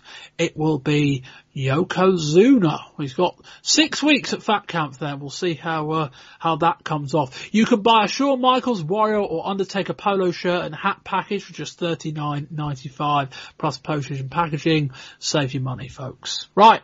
Next up, the Body Donners Skip and Zip with Sonny versus the Godwins, Phineas I and Henry O with Hillbilly Jim for the tag team titles. Henry gets fired into the corner but levels both Body Donners on the way out. Skip runs hard into a Henry's shoulder. He catches him and hits a nice fireman carry slam. He then picks him up by the legs and flips him over 270 degrees. That was nice. Phineas does a double slap but then gets sent tumbling to the outside when Skip pulls the top rope down. The Body Donners hit a nice double slingshot suplex. The cameraman seems to be more worried about Sonny mind. Phineas rallies, fighting off both men. Sonny returns to the ring with a framed photo of herself, which distracts Phineas. With the ref distracted, the Body Donners swap places, and Zip hits a small package. We then get a close photo up after the match, and it says, to PIG, with all my love, hugs, and then it kind of cuts off. Dan, what do you think of this? See, this is why Owen Hart and the British Bulldogs are the outstanding team in the division. Because this is so unbelievably average that it's almost baffling to see how far the tag division is behind WCW and ECW and the WWF. I mean, Phineas is just so bad. He's so rubbish in the ring. Nothing he does looks powerful for a 6'11" guy. Nothing he does looks that big. Is he 6'11"? I don't know how tall. He's a fat guy. I don't think he's that tall. I don't know. I don't have the figures to hand. I was trying to think off the top of my head how tall he was, but he is really bad. Henry Godwin's he's okay. He did a nice wheelbarrow drop. The only really interesting thing in this match to me was Mike Chioda calling out the Body Donners for Twin Magic when they basically gave up on tagging. And then, again, I might be reading this very, very, very much too much. But I thought the Twin Magic was quite good because I couldn't see how Mike Chioda could mix them up after calling them out on just not tagging early in the match. So I thought that was not too bad. But again, I put much more forward that than the booking team did. Because this match was really, really, really dull to watch. Roy? Godwin matches, stamping on the human face forever. They're just terrible. I say Henry's okay. Phineas is disastrously bad in the ring. I mean, and every time he does that stupid flurry of punches followed by that ridiculous, I think it's supposed to be a mule kick thing. I just think, mate, you just look like an utter pranny. Stop it. But that was still one of the more interesting parts of this match. I mean, the Body Donners are a good and a passable worker with a silly gimmick who just happened to be the tag team champs. And I wouldn't say I was going to predict the finish, that would be a lie, but I knew we were going to get some kind of shenanigan based. I knew we were going to get some sort of Godwin visual pin, because that's the only way the WWF really know how to book face the heel tag team matches these days. And we got the old switcheroo. You know what, Skip or Zip, they don't look that much alike, you know, but I'll let that one slide as I'm feeling, for some reason I'm feeling quite generous. But I've got very little to say about this. I think the whole tag team division at the moment only really exists to get Sonny over. Everybody else is just incidental. And this match was incidental at best. Is Sonny getting over with this? Is it dragging her down? In fairness, it probably is. I mean, I would want to be associated with these scrubs in any way, shape or form. But I do think the intention is to get her over, even if the execution is probably not conducive to that. Yeah, they had the idea when they were going to put her with Hunter Hearst Helmsley. I don't particularly know what happened with that. I would still go in that direction. I probably objected to this match as much as I did the Goldust Warrior match. I mean, it wasn't as bad, but at least Warrior's over and he's interesting enough. This is just so dull.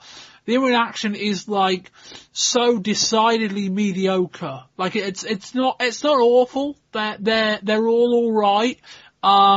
But, Tom Pritchard's hair didn't dye for this. You know what I mean? He didn't, he didn't bleach his hair for this. It wasn't worth it. It was just so bad. And yeah, I mean, that was the thing. 6 or 7 months ago, we talked about, I don't know whether we talked about it, but we would have been talking about the tag, divisions in both WWF and WCW. WCW have got so far in front in that time, acquiring the Public Enemy, bringing the Steiners in, the Road Warriors are in there as well. All of a sudden, they've got 6 or 7 really interesting tag teams. WWF have got nothing. And you go to ECW and they've got a few. Okay, I don't think we're going to see the Gangsters on WWF television anytime soon. That'll be something different. But there's, I'd almost rather not have tag teams if this is it. This isn't fun. This is just 4 really boring and average acts. Tom Pritchard deserves more. You really think, look, I know the Heavenly Bodies are an atypical Vince McMahon act. When they were there, you always got the feeling Vince put them on, kind of through gritted teeth. They were better than this. Anyway, they're on to the In Your House card for next month. We're going to get Vader against Yokozuna, Mark Mero versus Hunter Hearst Helmsley, and Vega versus Steve Austin. We get a promo with Mero and Sable. Mero is quite difficult to hear, but this is generic stuff. We see clips from the free-for-all in the show with Mero trying and failing to fight Helmsley and McKidd off. It finishes with Helmsley pedigreeing him. Then get a very nice video package ahead of Shawn versus Diesel. They say Diesel struggled last year due to the quote-unquote burden of leadership. I would say, given that we've done Shawn and Diesel before, as much as there is a year's more worth of story to put into this video package, this was the video package we needed 12 months ago at WrestleMania. I will say that. We move on to the main event. It's Diesel versus Shawn Michaels with Jose Lothario for the WWF Championship in a no-holds-barred match. Diesel chucks his jacket at Vince. We see Mad Dog for Shawn at ringside. We start at a frantic pace. Shawn attacks him right out of the gate. Diesel levels Shawn with a right. Shawn recovers and kicks Diesel off over the top to the outside.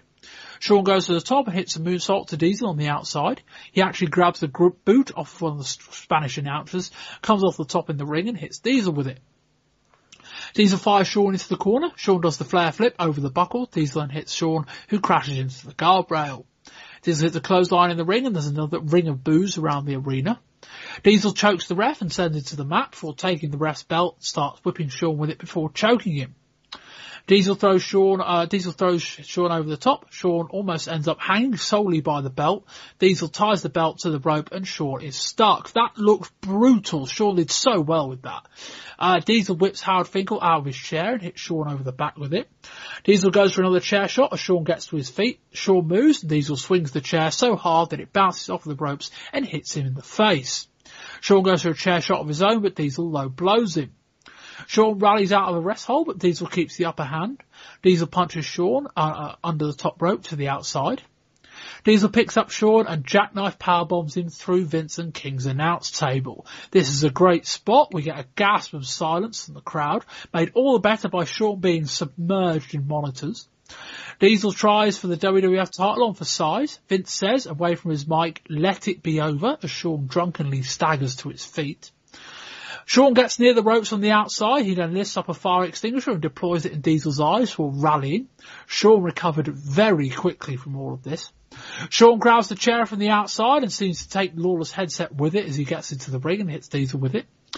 Shawn runs into a very nice big boot by Diesel. Diesel goes for a jackknife, but Shawn sits down on it, then hits a lovely top rope elbow drop. Who cares about selling after all, eh?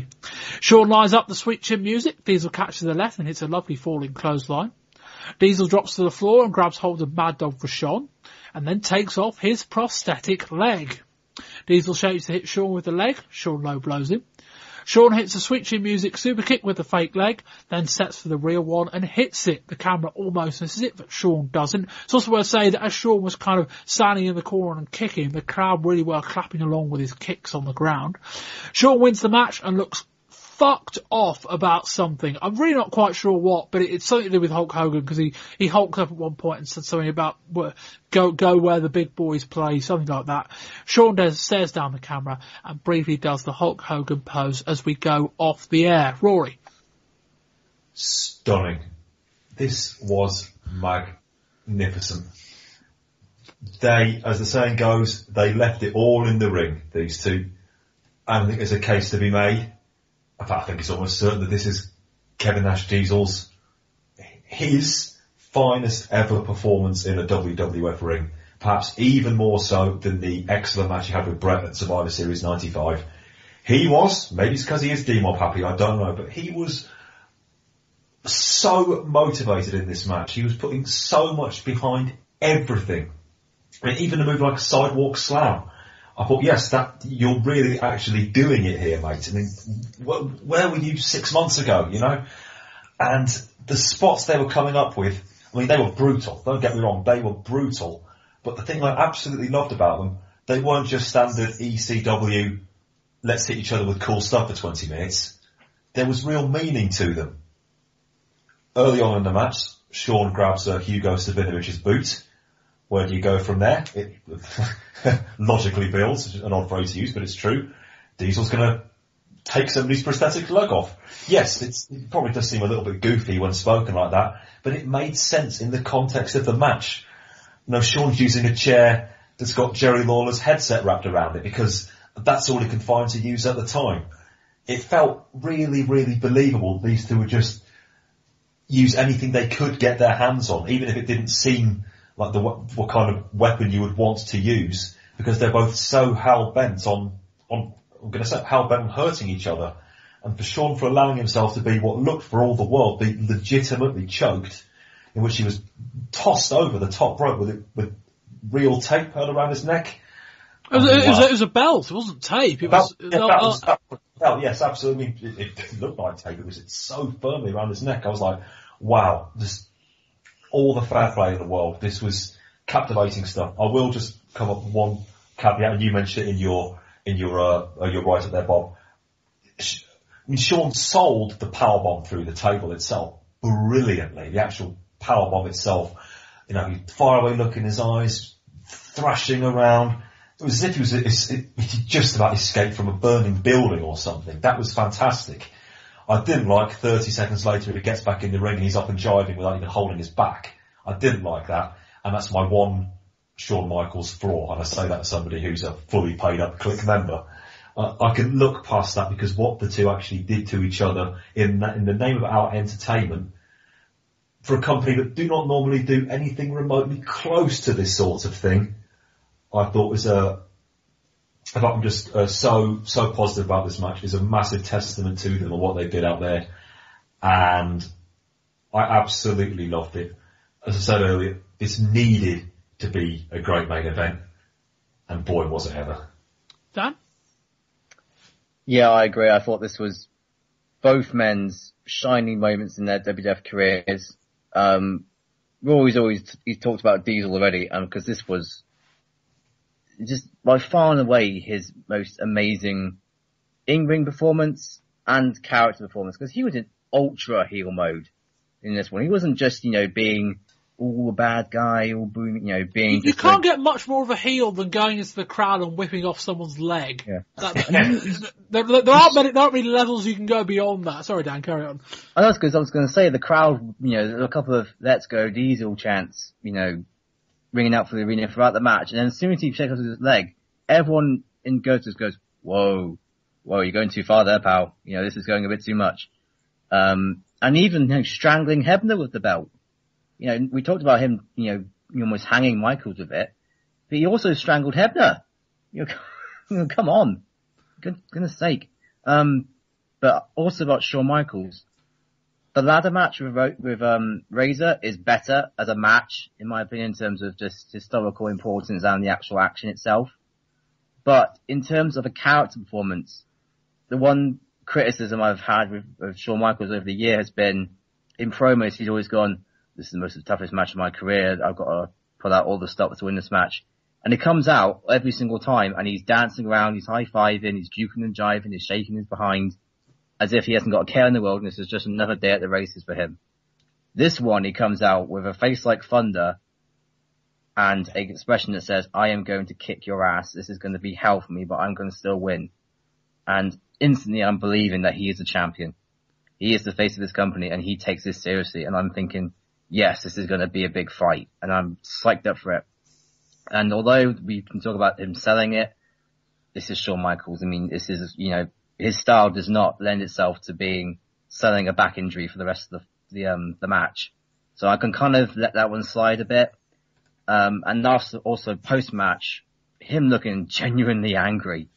I bought that he was angry at Diesel for the leg, and I bought that he was angry at him for leaving to WCW.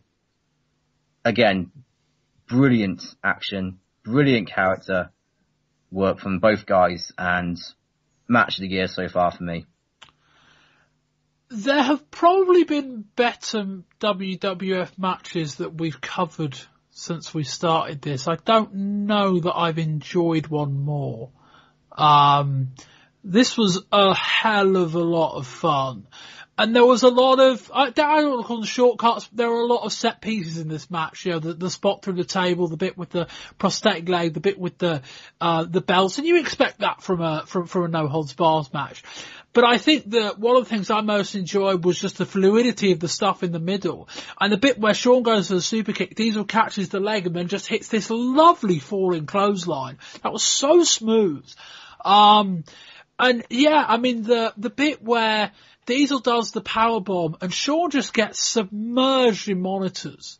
Actually, the one that hit him on the chest looked like it hurt. Vince cleared that pretty quickly, and it nearly landed on his bollocks, and I'm glad it didn't, because that would have hurt even more. That was a really good moment in the match. I just wish he'd have solved it a bit more. He took a little bit of time and got up. He fumbled around by the apron, got the fire extinguisher in place. I would have had him deploy the fire extinguisher, and then I'd have had that as the great leveler for the next minute and a half. Diesel's trying to get his eyesight back in order. Shawn's still selling the table spot, and then build it slowly from there. I thought it went a bit quickly from there on out, but the match was so good. Rory, is there anything to be said that, if Shawn's putting on matches that are this good, does it matter if he's not selling properly? He's got the absolute total all-round game that it probably doesn't massively matter, but it happens just often enough for it to nag at me slightly anyway, from a personal perspective. When you get Shawn Michaels in the ring, you are going to be treated to something very, very, very special when he's given the time to do it. He is going to steal the show because he's just such a phenomenal performer. I almost feel churlish of picking him up on anything because he is an absolute sensation and fully deserves to be WWF champion. I hope he's champion for a good while yet. But for me, call me old school if you like. Yes, it does bother me because it would probably add just an extra layer of sympathy to his character. I do think he needs that. If he can get the balance of a slight jerky edge, which matches like this will help him attain even further, by the way, and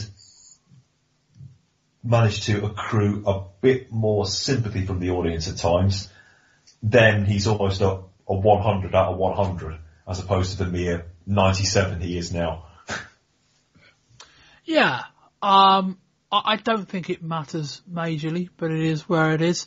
And Dan, after the match, again, I've tried to read that big bat, read his lips. I didn't catch a lot of it. The talk show, he said something about, go off where the big boys play. I don't know that this angry side of Shawn is really helping his babyface character rule that much. Because surely after coming through such a great match, in storyline at least, in character, he should be really happy, thrilled. He should be similar to how he was after WrestleMania. I don't know how it comes across to casual fans if Shawn wins the match and just looks pissed off. I think that's Shawn Michaels the person shining through above and beyond his character. But I don't know that it's a great look. Dan, what do you think? I kind of disagree a wee bit because, as we said before, this has been, quite heated rivalry for almost 18 months with the breakup of the guys, in 94, all the way through 95 now and today. So I can kind of accept it here because it's just I just beat you, you're my friend, what a scumbag you were during this match for taking this bloke's leg in kayfabe terms. And you're apparently going to leave us in the dry. So yeah, I have a right to be annoyed. But we've discussed this earlier with Shawn Michaels' behavior backstage, and the apparent phrases he said to Earl Hebner about Bret Hart at WrestleMania. If this does keep happening in feuds that don't really justify it in the way that this one did, then yeah, it is a big problem. Because if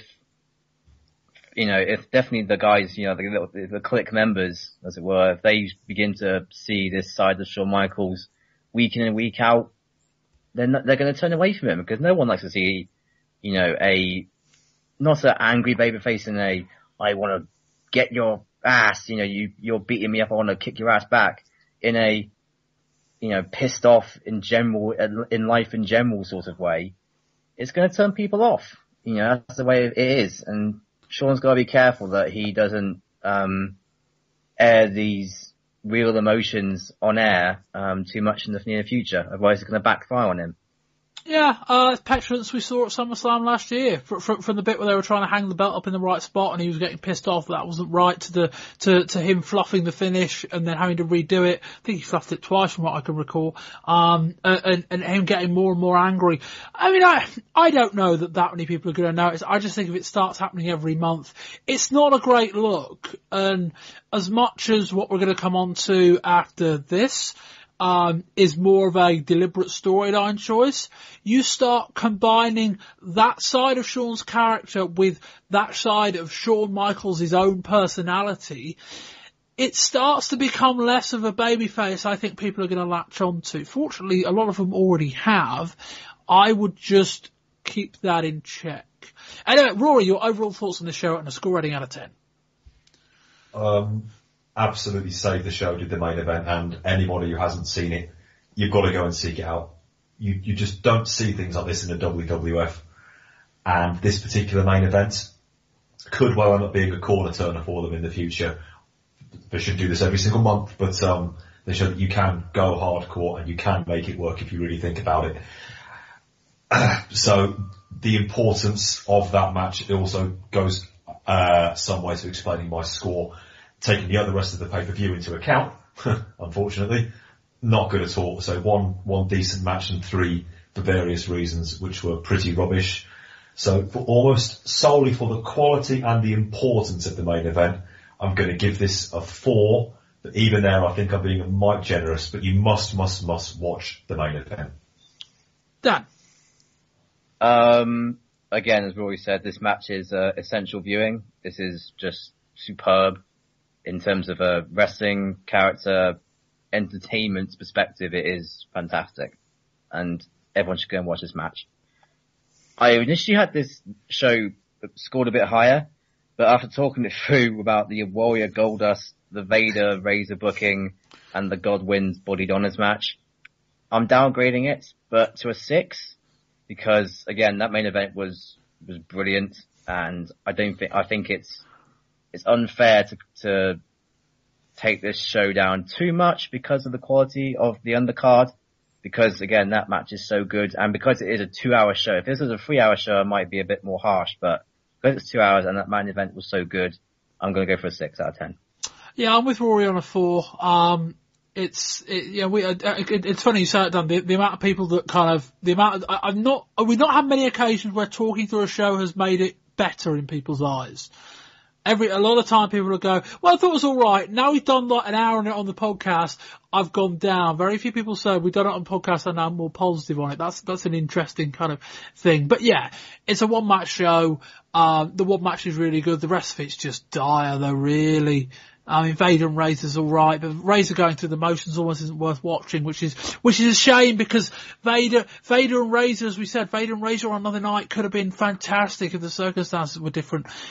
Just not enough motivation. The rest of the show is pretty much a waste of time. It's all about one match. The one match is great, but everything else drags the whole thing down. Skip the first hour and 15 minutes and watch the main event.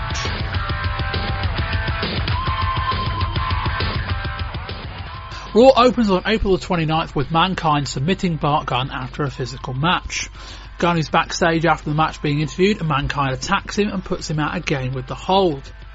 Savio Vega challenges Stone Cold Steve Austin to a Caribbean strap match for In Your House next month. He's out on commentary for Austin's match against Scott Taylor.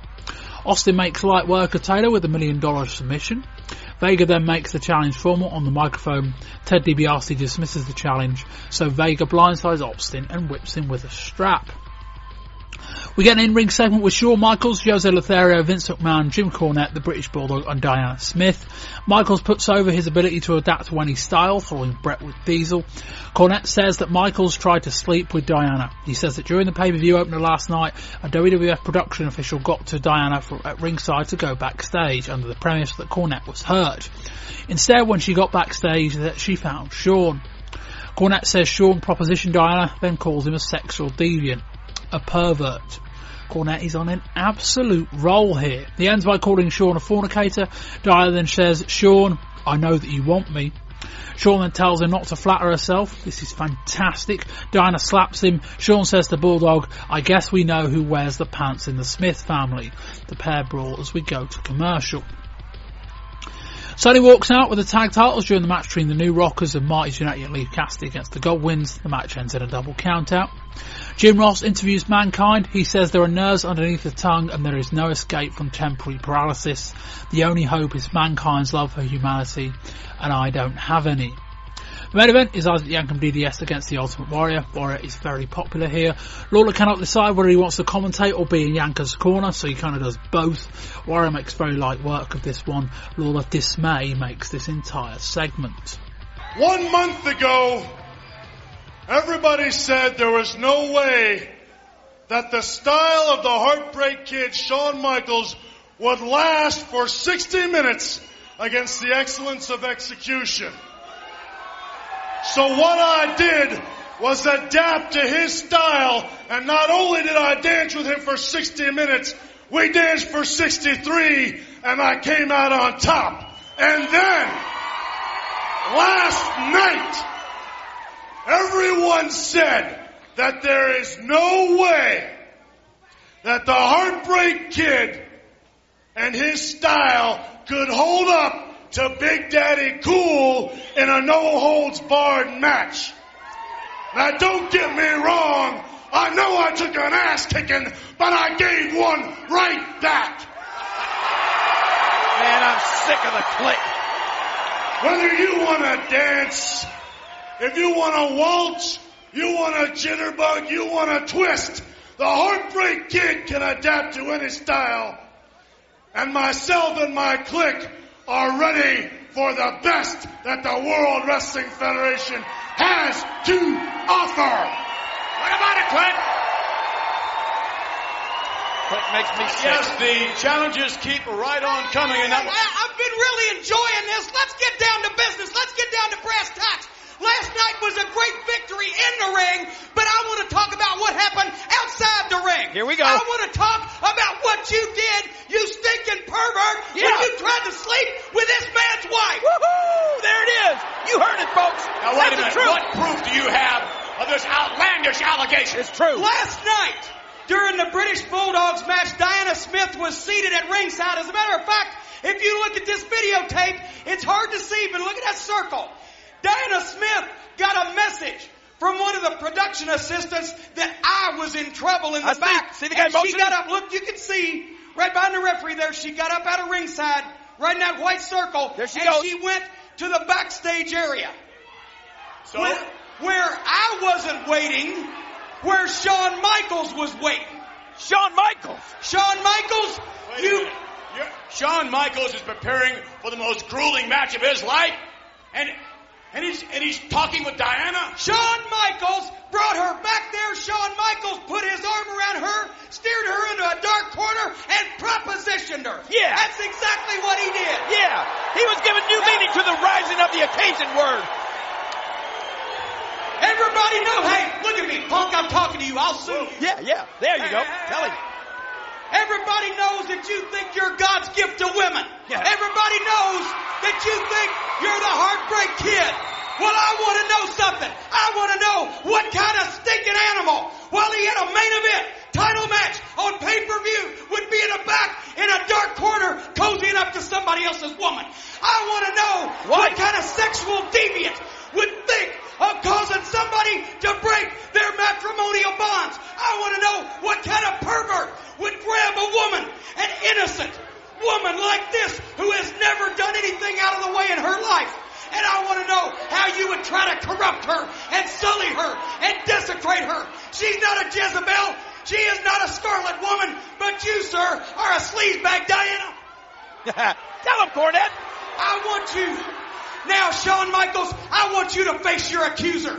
I want you to look into the eyes of the woman that you tried to deflower. I want you to look into the eyes of the woman that you tried to sully and ruin. And Diana, I want you to look into the eyes of this beast, this sexual deviant. I want you to look into the eyes of the man who tried to lay his hands on your most private parts. And I say, Shawn Michaels, you, sir, are a fornicator. What? I can't believe any of this. Believe it, McMahon. Diana, do you have anything to say? Yeah, I do. Shawn, I know that you want me. What? He does. He wants every woman.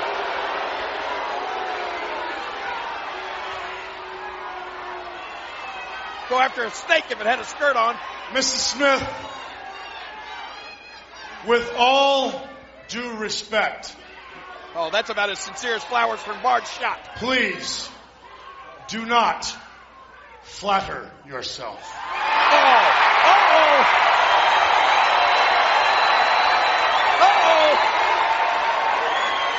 He's trying to get off the hook now. Whoa! I guess it's gone far enough. No. All right, King, take it away. What? Well, I guess we know who wears the pants in the Smith family. Whoa! Look at this! Get it! Look at it! Come on! Stay with it! Wait a minute! And we come back with one final thing to discuss this month, namely the segment that you would have heard and would have heard me recap in the TV notes, involving Shawn Michaels, British Bulldog, Diana Smith, Cornette, etc., etc. Rory, we've spoken about the elements of Shawn Michaels' own personality creeping into Shawn Michaels, the character. It seems like they're doing it now with the storyline too, but for what it's worth, this was one of the best segments they've done on Raw in a long time. Absolutely stunning segment. And I'm glad that Cornette was the person making the accusations. I think it would have been almost anybody else on the roster, or especially, God forbid, Bulldog himself. I would have thought, no, I don't believe a word of this. This is just an attempt just to give Shawn Michaels another angle as champ. But with Cornette, who is a true, absolute deity, in my opinion, on the microphone, I was watching this and thinking, hey, hang on, where's he going with this? Is he saying that, Shawn Michaels, WWF champion, he's did he just call him a sexual deviant? I mean, where is this going? This is amazing stuff. As always, it's always in the follow-up. A great beginning, but we need to know where they're going to go with it before I can fully give my true opinions on it. But it's a startling start. And again, much like the main event of the pay-per-view, this is a place where the WWF don't normally go. And it might not be entirely successful, we'll have to wait and see, but they're going to different places. And they've got me very, very interested. Let's see where this goes, because it's a bold move. And I've got to give them credit for that already. If they can keep this rolling, they might have something on their hands here. Let's see where it goes. A fascinating start.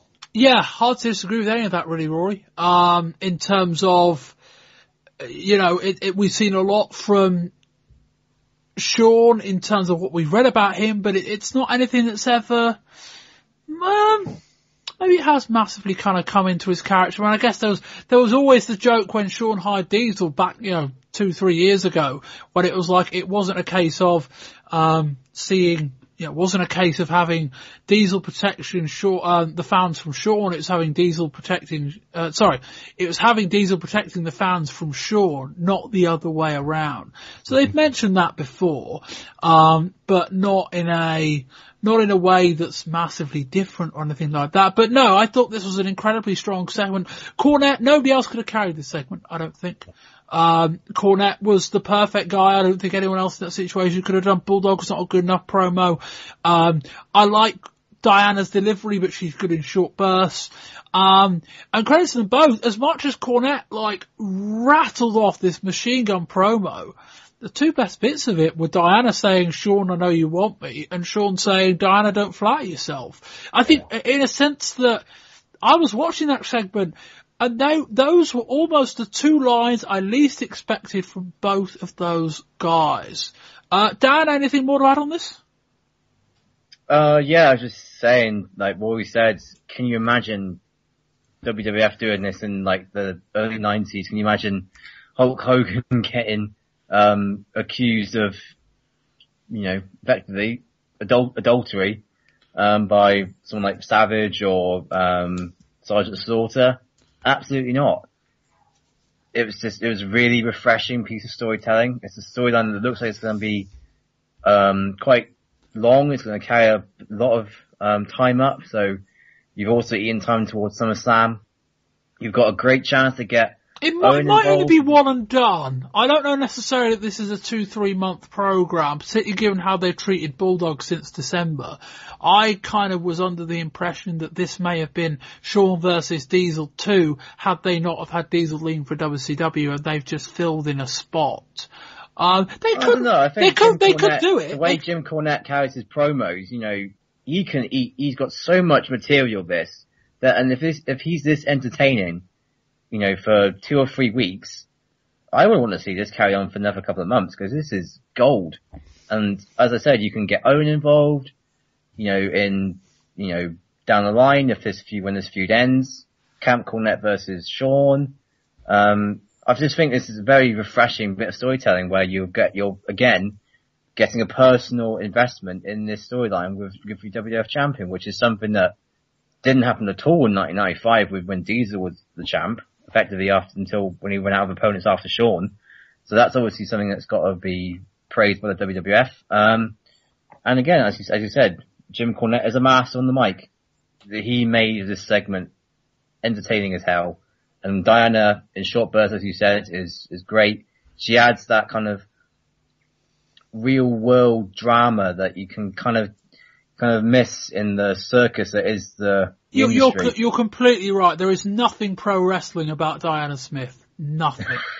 She comes across, and I don't mean this negatively, she just comes across as a very ordinary woman. Yeah. And that's kind of what makes it work, because in an industry of larger than life characters, she's just very believable, and her delivery is so considered. And yet it adds a lot to the story because it's just her being her. I think like we joked about it a few months ago when it was Bret and Davey in December, and kind of saying, look, who's the better promo? We kind of all said Diana. It's kind of because, one, she's clearly, not very nervous in terms of when she's on screen, but two, because she's not playing anything. It's just her being her. It comes across very realistically. Carry on, Dan. Yeah, I'd touch on what you said as well. If this was Sunny, it wouldn't work nearly as well, because you just get the sense that Sunny is just this whole kind of like sexual sort of, deviant, just like using these two body donors as a ploy to get herself on TV. But Diana just brings in so many great talents into the WWF title picture in Cornette, ring work, Bulldog, combination, and Owen Hart, and again, she brings in a bit of real life drama into it, and I don't know what sort of relationship Sean's got with the Hart family, and with the rumours of his beef with Bret Hart, in shoot terms, but again, I'm looking forward to this. This looks really interesting from Cornette's point of view anyway, and if I have to listen to Jim Cornette promos for the next 4 weeks in this build to the match, fine, I'll take that. Yeah, you said if this was Sunny, based on the reports from Germany, it almost was, but that's for another time. God. We move into 2016. Rory, this is becoming a depressingly familiar segment now. I don't want to trivialise it, but another death. China, in this case, someone that, we talk about 20 years ago, I don't know that she was even wrestling. She'll come onto the scene next year. Rory, I think some of China's legacy has been misappropriated. Some people have called her a pioneer for women's wrestling. I don't think it's quite like that, but I think in a very different way, we want to talk about significant characters from the Attitude Era and the WWF boom period. She's right in amongst it. Absolutely, she is. I've had, since sad passing a few days ago, people who know I'm a wrestling fan who themselves tuned out of wrestling long ago, and might even when they were only casual fans, they all knew who China was. I mean, the Attitude Era here was massive, and China was a huge star. You could put her at the 4 or 5, and considering to say how popular Attitude was, being that high up, that is massive, and I'd almost argue that this is bigger than when we lost, certainly when we lost Dusty Rhodes, possibly even more than Roddy Piper. I mean, China was a name for a lot of people, and I don't want to get into the possible circumstances surrounding her death. That's none of our business, and how things unraveled for her over the years. She was I'm not going to talk about it. I'm just going to say that she was, the thing I remember most about China from in-ring is actually her babyface runs. Particularly when she won the title at WrestleMania 17. Because she was somebody who backstage didn't particularly enjoy wrestling other women. She wanted to compete in intergender matches. But I'm always going to remember now the very real looking smile on her face when she beat Ivory for the Women's Championship at WrestleMania 17. In a event which was packed full of amazing moments. A lot of people talk about it as the greatest pay-per-view of all time. That was a really genuine and now a really quite poignant and touching one. So I think we should remember moments like that and not dwell on anything that might have happened after that. But a sad loss left us way too soon. Dan? Yeah, just like Rory said, I mean, it's sad to kind of see how far her star waned from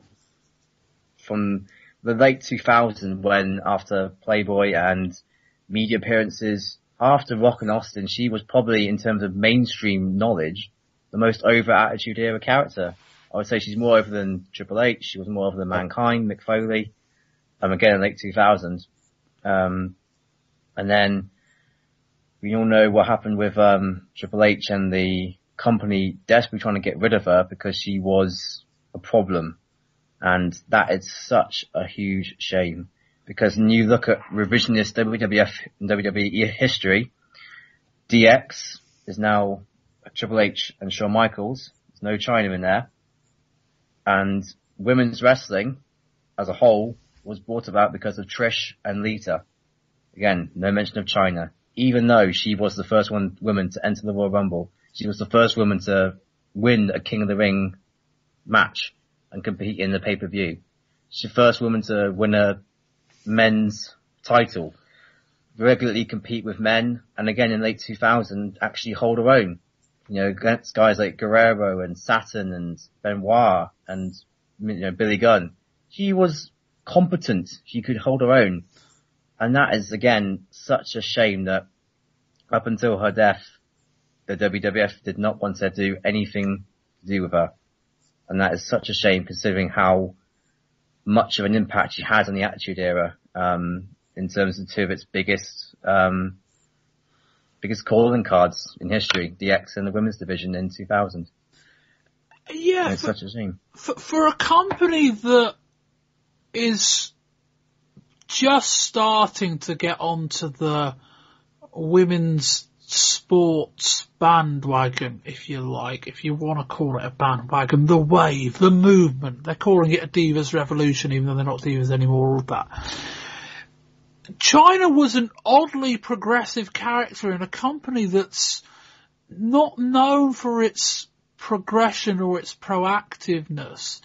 And in part because it would be difficult to book a woman who looked like that in a group of women that at the time would have looked the way they did any differently. And I think the best way around booking China almost wasn't to book her with the women, because I don't know how believable it would have been, but I don't mean it. It may come across as I don't mean this to sound disrespectful when I say that I don't think China had a big impact on women's wrestling. I think she had a big impact on wrestling, in the sense that I don't think people's memories of China was the leader of the women's division. I think people's memories of China was just being this great act. I think that transcends anything that involves women's wrestling. And as I say, for a company that, thinks they're on the trend of a curve because they're 2 years behind Ronda Rousey's rise, thinking that women's sports women are finally becoming relevant in 2016. It almost sticks out as bizarre. And it's also, people talk about Lucha Underground and then, what's happening there, spoiler alerts, with what's going to happen on Lucha Underground in the next year with, if I've read it correctly, with a women winning their major belt. Women fighting men is still a touchy subject. Domestic violence is still a touchy subject. Not that it should ever not be. But it's still a subject that doesn't mesh well with the idea of men and women's sports. And I think one of the things you can credit her with so well is that at a time where it really shouldn't have done, China wrestling men didn't feel all that out of the ordinary. Sure, she got a lot of notoriety for it, but it didn't feel, she made it feel normal. And yeah, I think, Dan, you're right. It's a shame what's happened since has happened and all of that. And again, I don't want to make a political statement out of someone dying so tragically young. I mean, Rory, again, not that we want to compare or say one tragedy is more tragic than the other, but the fact that she was so young, I mean, we look at Dustin Rhodes and Roddy Piper, they died, into their 60s, late 60s, that kind of thing. To die at such an age is incredibly tragic. Not that it's ever not. But yeah, I think, there's some people are pushing her as like this great, pioneer of women's wrestling. I don't think it's that. I think it's just more as this great character, and it's almost quite a surprise that she was there as a female wrestler, and yet WWE women's wrestling never really caught up to that. It's, you looked at the kind of impact she had on their product in the late 90s. It's not like they went, right, okay, we need to start putting through these bigger, more, I don't want to say bigger women, because you can overdo just a size fetish that Vince McMahon already has with the blokes, and not there are many of them available, female wrestlers of that size. But I'm always quite surprised that she got it to that stage, and there was no impetus to go, okay, this worked really well, let's be at the forefront of this. And it took them so long. They finally got the picture. They finally got a group of women that can carry their own in the ring, and they're finally pushing them in a way that gives them the ability to showcase that. They've had women before that can do this kind of thing. They're just not gone with. But yeah, it's a tragic end to a tale, of someone that I am quite excited to watch her story, because it's one that I don't know a ton about. I reeled off all that lot based off, what I've heard and bits I've seen, but in terms of her rise, and I think, Dan, you're right, DX has become Shawn Michaels and Triple H, and it's become the group invading WCW on a tank. That's what DX has become. And yet the Triple H character doesn't get over without China half as well. And that's an important moment in the story. Dan, any more to add? Yeah, I mean, what you're saying, that she just was she was charismatic, but not in a, promo sort of way. She just oozed character and personality. I mean, WWF and WCW tried to replicate China a couple of times with, Asia in WCW, and it failed miserably because the woman, in the role was just no way up to scratch. WWF brought in Nicole Bass, that, from ECW, and again, it didn't work at all. It just shows you how well China carried herself and got that, character over. And it's such a shame, again, that WWF wrote her out of history, because she had played such an important part in the Attitude Era. Half the time how many angles, over the Attitude Era that China got involved in was just so entertaining. The Kane and Triple H feud, the Owen Hart, Sergeant Slaughter stuff, all the Eddie Guerrero stuff, Chris Jericho stuff. Fantastic stuff. I really enjoyed it. Rory? And it's going to be a shame of her. Going to miss her. Yeah, she got over by being a character. That's how she got over in the first place. I remember watching, I think it was a tape raw from Germany is when she actually made her TV debut, and she burst out from the crowd and attacked. I think it was Marlena. She attacked her from behind, and I remember watching at the time. I was still semi-markish at that point, age 14. I was going, "What the hell is going on here?" Somebody from the crowd has just attacked an actual affiliated WWF. I mean, what is going on? And she just got over by beating people up, quite frankly. Is that oversimplistic? Maybe it is, but that gave her that character. And she wasn't just brought in with no fanfare. We had a reason to care about her. And I think that's one of the things, you can look back at the Attitude Era now, was it ultimately good for the business? Maybe in certain areas it wasn't, but everybody had a motivation. Everybody had a reason to be doing it. Everybody had a proper character, and China carried that character at that point of somebody who was absolute no nonsense, and that got her over. And they say you can't be a great babyface until you've been a great heel. Goes back to the point I was making about that great moment at WrestleMania 17. But yeah, still desperately, desperately sad, and I just wish that we weren't having this conversation. But at the same time, we're thinking about, she's left us with a lot of great moments, so we will have that, but just desperately sad. And plenty more to come as we go through the years on this show. Right, a slightly downer to end the show, but I'd like to thank firstly Rory McNamara. Thanks, guys. Rory, you can be found on Twitter. Yep, I'm there, RorsDM, RORSDM. Excellent. And Dan Welling. Thanks for having me, guys. No problem at all. Dan, you're on Twitter. at Daniel886. Excellent. It's been a lot of pressure having Dan on. Dan, technically Tom Martin did. Well, I had met Tom Martin before we had him on the show, but Dan's been a very close friend of mine for a good number of years now, so it's quite weird given that almost everyone you hear on the show is people that either I chatted to on Twitter before or people that listened to the show before. Rory came in via that way as well, and I said, if you're regulars to the show and you want to come on and join us, then do get in touch. Dan was more of a case of someone that listened to the show and said, I started watching in 96, can I get in on this? And I'm quite happy we've been able to do this because I don't see Dan all that often very more. So it'd be very, very good to have Dan on board. Volume 2 this month, WCW. A bit of a weird show, no pay-per-view to review. So instead we take a very close look at the 4 Nitros of the month. Some interesting stuff in there. ECW Volume 3 is, I think it's Hardcore Heaven. I haven't really watched that show, let alone taped it. I think it's Hardcore Heaven. All the stuff there on ECW in Volume 3. And that'll do that. I've been Bob Bamber. You can find me on Twitter at Bobby Bamber. You can find all the information you need on Wrestling20YIS.com. If you're on iTunes, do leave a rating and a review. Subscribe if you're on there as well. Everything else is on the website. I'll save you all the plugs. We've gone long enough. This has been Volume 1 of the April 1996 edition of the Wrestling 20 Years Ago podcast. And until next time, goodbye.